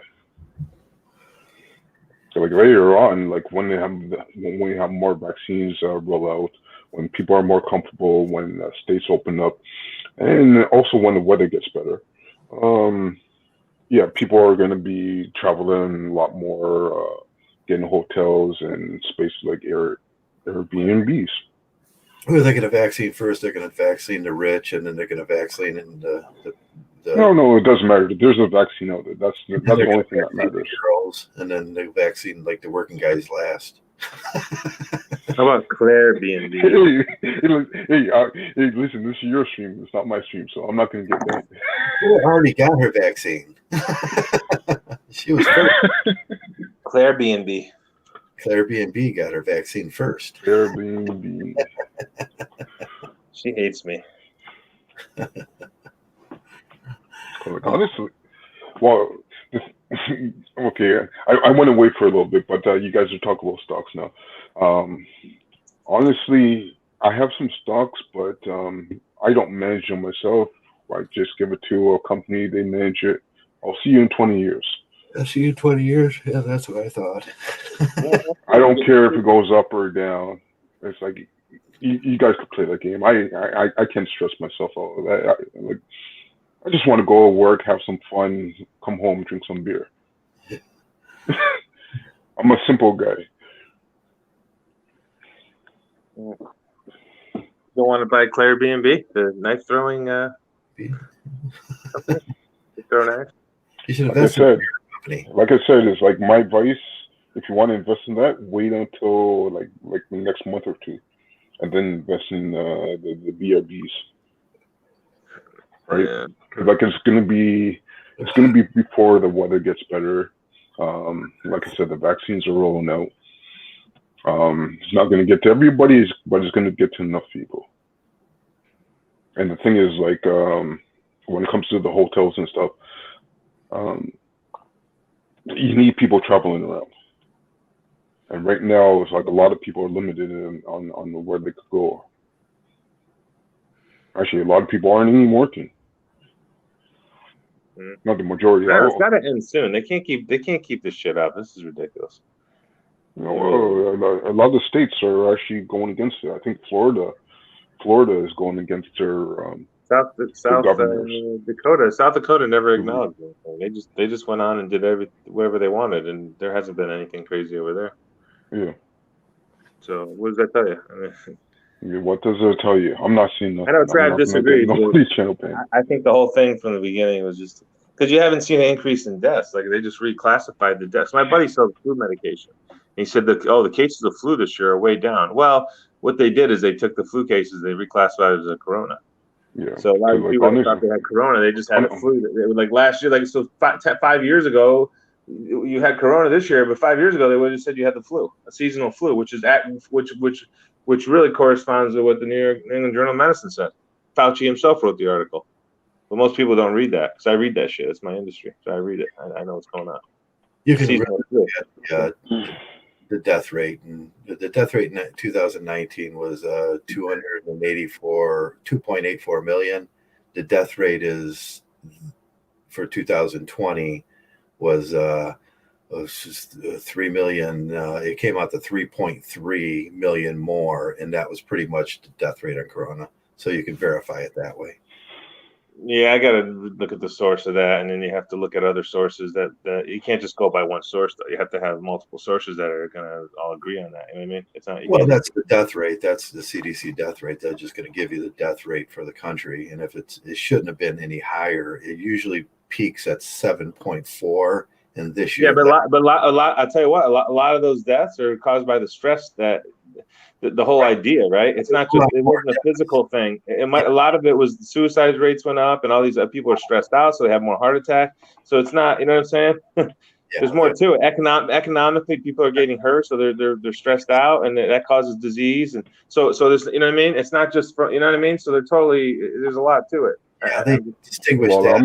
I'm looking at the COVID tracking for the city of Toronto. I just get pissed off. I just get pissed off by the whole thing. They actually don't list any of the deaths, active cases, or anything like that. They haven't. Everything is temporarily paused right now. That's what it says on the website. This is an official website for City of Toronto. Everything's paused. You don't know how many are deaths. You don't know how many cases right now. And it's been like this for like a week. Yeah, the information is going to flow in, but the CDC has it already covered. You can do it in America, and that's about it, because other countries don't keep good records like Americans do. So you can, as you look through the records, you can see there's a 330,000. There's 330,000 more deaths this year, and that's just it. I got to take a look at it. I don't know. Honestly, they managed to get rid of the common cold. Well, they can manipulate the data too, So. Yeah. Well, what this did is it made us look at how we combat viruses, and then it's probably going to be good in the future. What they're saying right now is after this is over, you should see a mortality rate go down after this because of the scientific what we've learned from this. And that's with evolution. Evolution stresses us into becoming better humans, and this is one of the stressors. So we should see a mortality rate go way down. if you want to have some fun, take a look at what was the #1 killer last year. Yeah. What was it? And I could tell you, I could bet you, Steps. it wasn't Corona.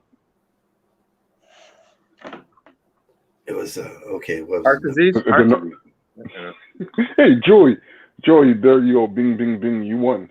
Syphilis. Hoka. I'm serious. Hoka Heart disease, heart attacks was the #1 killer last year.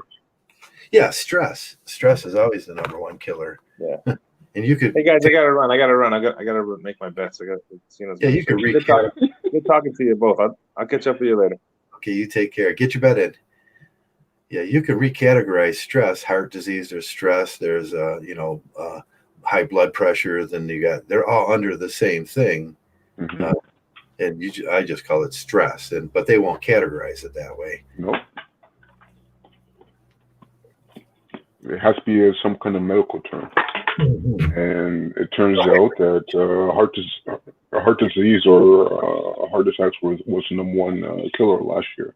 Yeah. Even though that we're having a pandemic and this stuff is all crazy, everybody dying, but heart attack was still the #1 killer. Is Joey leaving or is he? He might be on his phone. He probably muted. Yeah, he leave it up on his phone. Yeah. I think he's scared of me. I don't know why he's scared of me, man. I'm gonna remove him. No, it's like, you do whatever you want. Okay, I was gonna close this up pretty soon, but yeah. I'm not an anti-corona person. I believe that there's corona and it's killing people. And I'm not gonna doubt it either. And it's killing a percentage of our people, and it's usually people that are going to be. What I say is they tried to say it was like obese people are going to die at a faster rate. Then I looked at, like, has any NFL lineman died? No, but they're healthy. They may be healthy, or they might be overweight according to BMI. But the factor involved with dying from corona is your inactivity. Inactivity or elderly, or both. Elderly, and that's what it is. Elderly. If you get people that aren't going to get out of their bed are probably going to be suspect of dying. You can be overweight. You can be big guy. As long as you're active, it's probably not going to kill you. Yes. Or you have to think of it like that instead of some of these things that they say are just bizarre. Now they were mental health too. Now the correlation between mental health and people get depressed, they lay down in their bed, they get corona, and they don't move.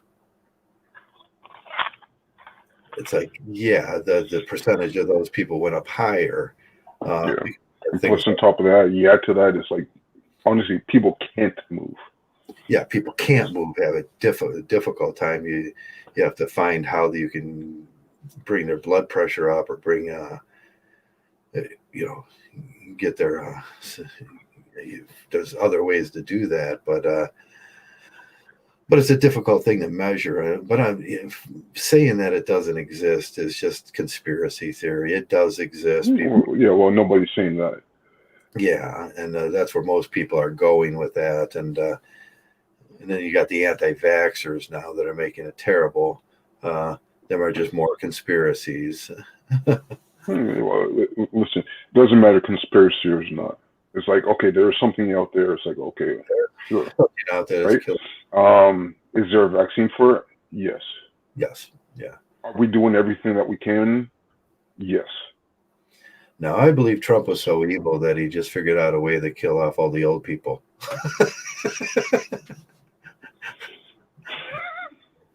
Listen, I'm not going to make a comment about that. Yeah. Because, I'm not going to make no comment.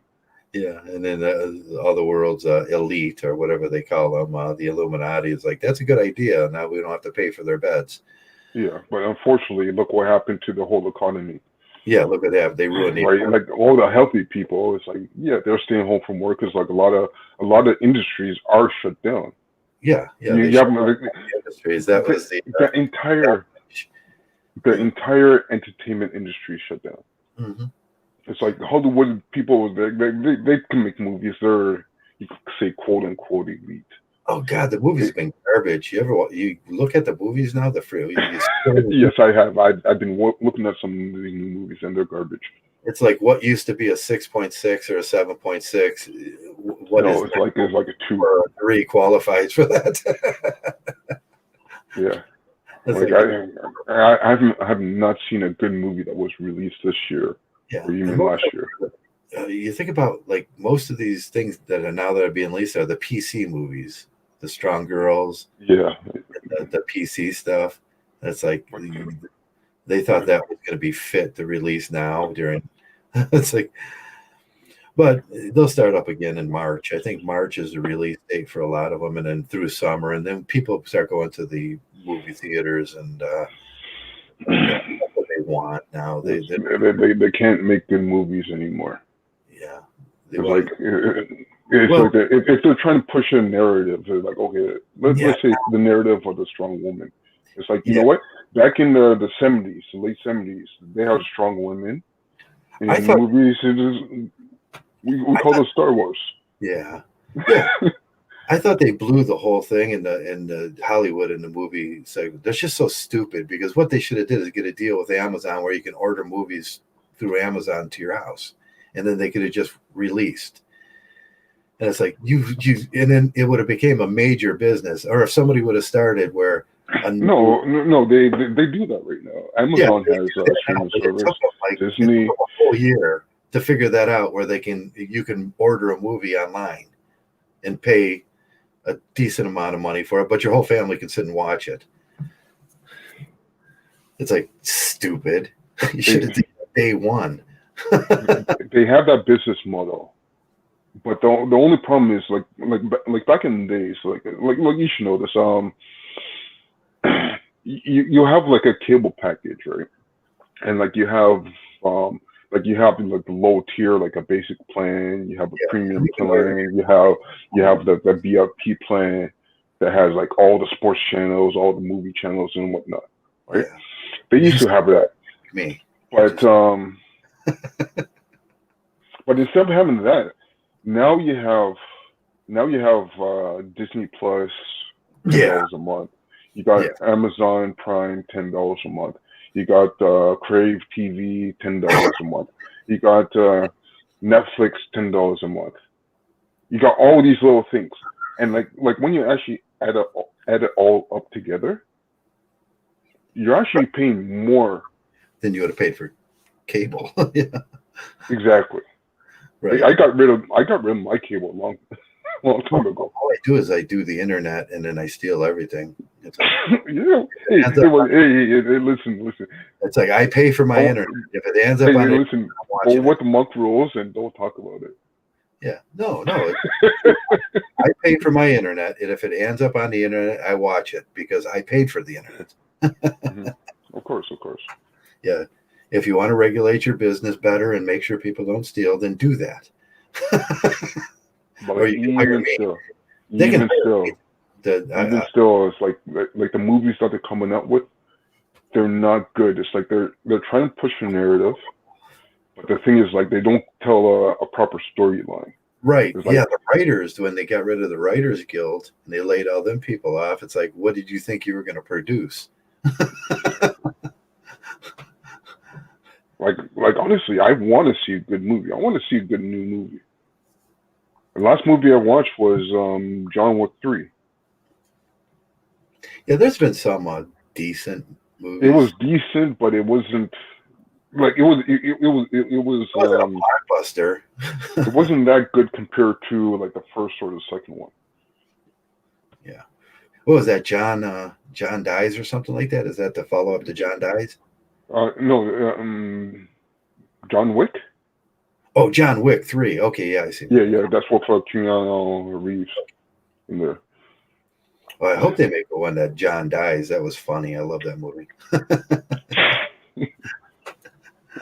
Yeah, it's tough for them to write good storylines, and like you need writers, and you need people that really know how to do storylines, and they screwed themselves years ago, and then when the PC culture came around, and they unionized, and then it's like, oh well, this had a purpose. The Writers Guild has a purpose, and they do a really good job writing movies. Mm-hmm. Like even the 80 movies and 90 movies, some parts were a little bit cheesy, but like overall, a lot of movies that were made around that time were actually pretty damn good. Oh yeah. And like the early 2000s. Yeah, I like to look at Jack. What was that? Pirates of the Caribbean. Oops. Oh, okay, Rick's out. I like to look at when I look at movie writing. I look at Pirates of the Caribbean and the series of Pirates of the Caribbean. The first one was terrifically written. It was a beautifully written. The second one was beautifully written, and then the Writers Guild went under pressure, and then the what you got in that last one was like, it was just a copy. Someone was copying what from the first. That was happened in Star Trek or Star Wars too, with the Star Wars series. The writers they don't have the quality writers that you used to have, and you can see the difference from the first couple in the 80s and the 90s and everything, and then the writing just goes off where writing is a skill, and you have to remember what you wrote about, and then the little details are important because the fanboys remember all those things. And with the Star Trek series, the fanboys remember that this was supposed to be this way and this was supposed to be this way, and they just blew it on all that. And then they introduced what I call is rubber, and rubber was they introduced just qualities of the movie that you're supposed to accept. Like it's like so Rick's out now, and Joey's out, and I'm thinking about closing this up, and we had a nice talk today on Sunday. It's Sunday Mgtow, and all your Simpsons are forgiven. Don't worry about that, guys. Come into Mgtow. When you come in here, you can start a whole new life, and it's up to you. And if you're a Mgtow, usually you can put things in place that are really, really going to work great.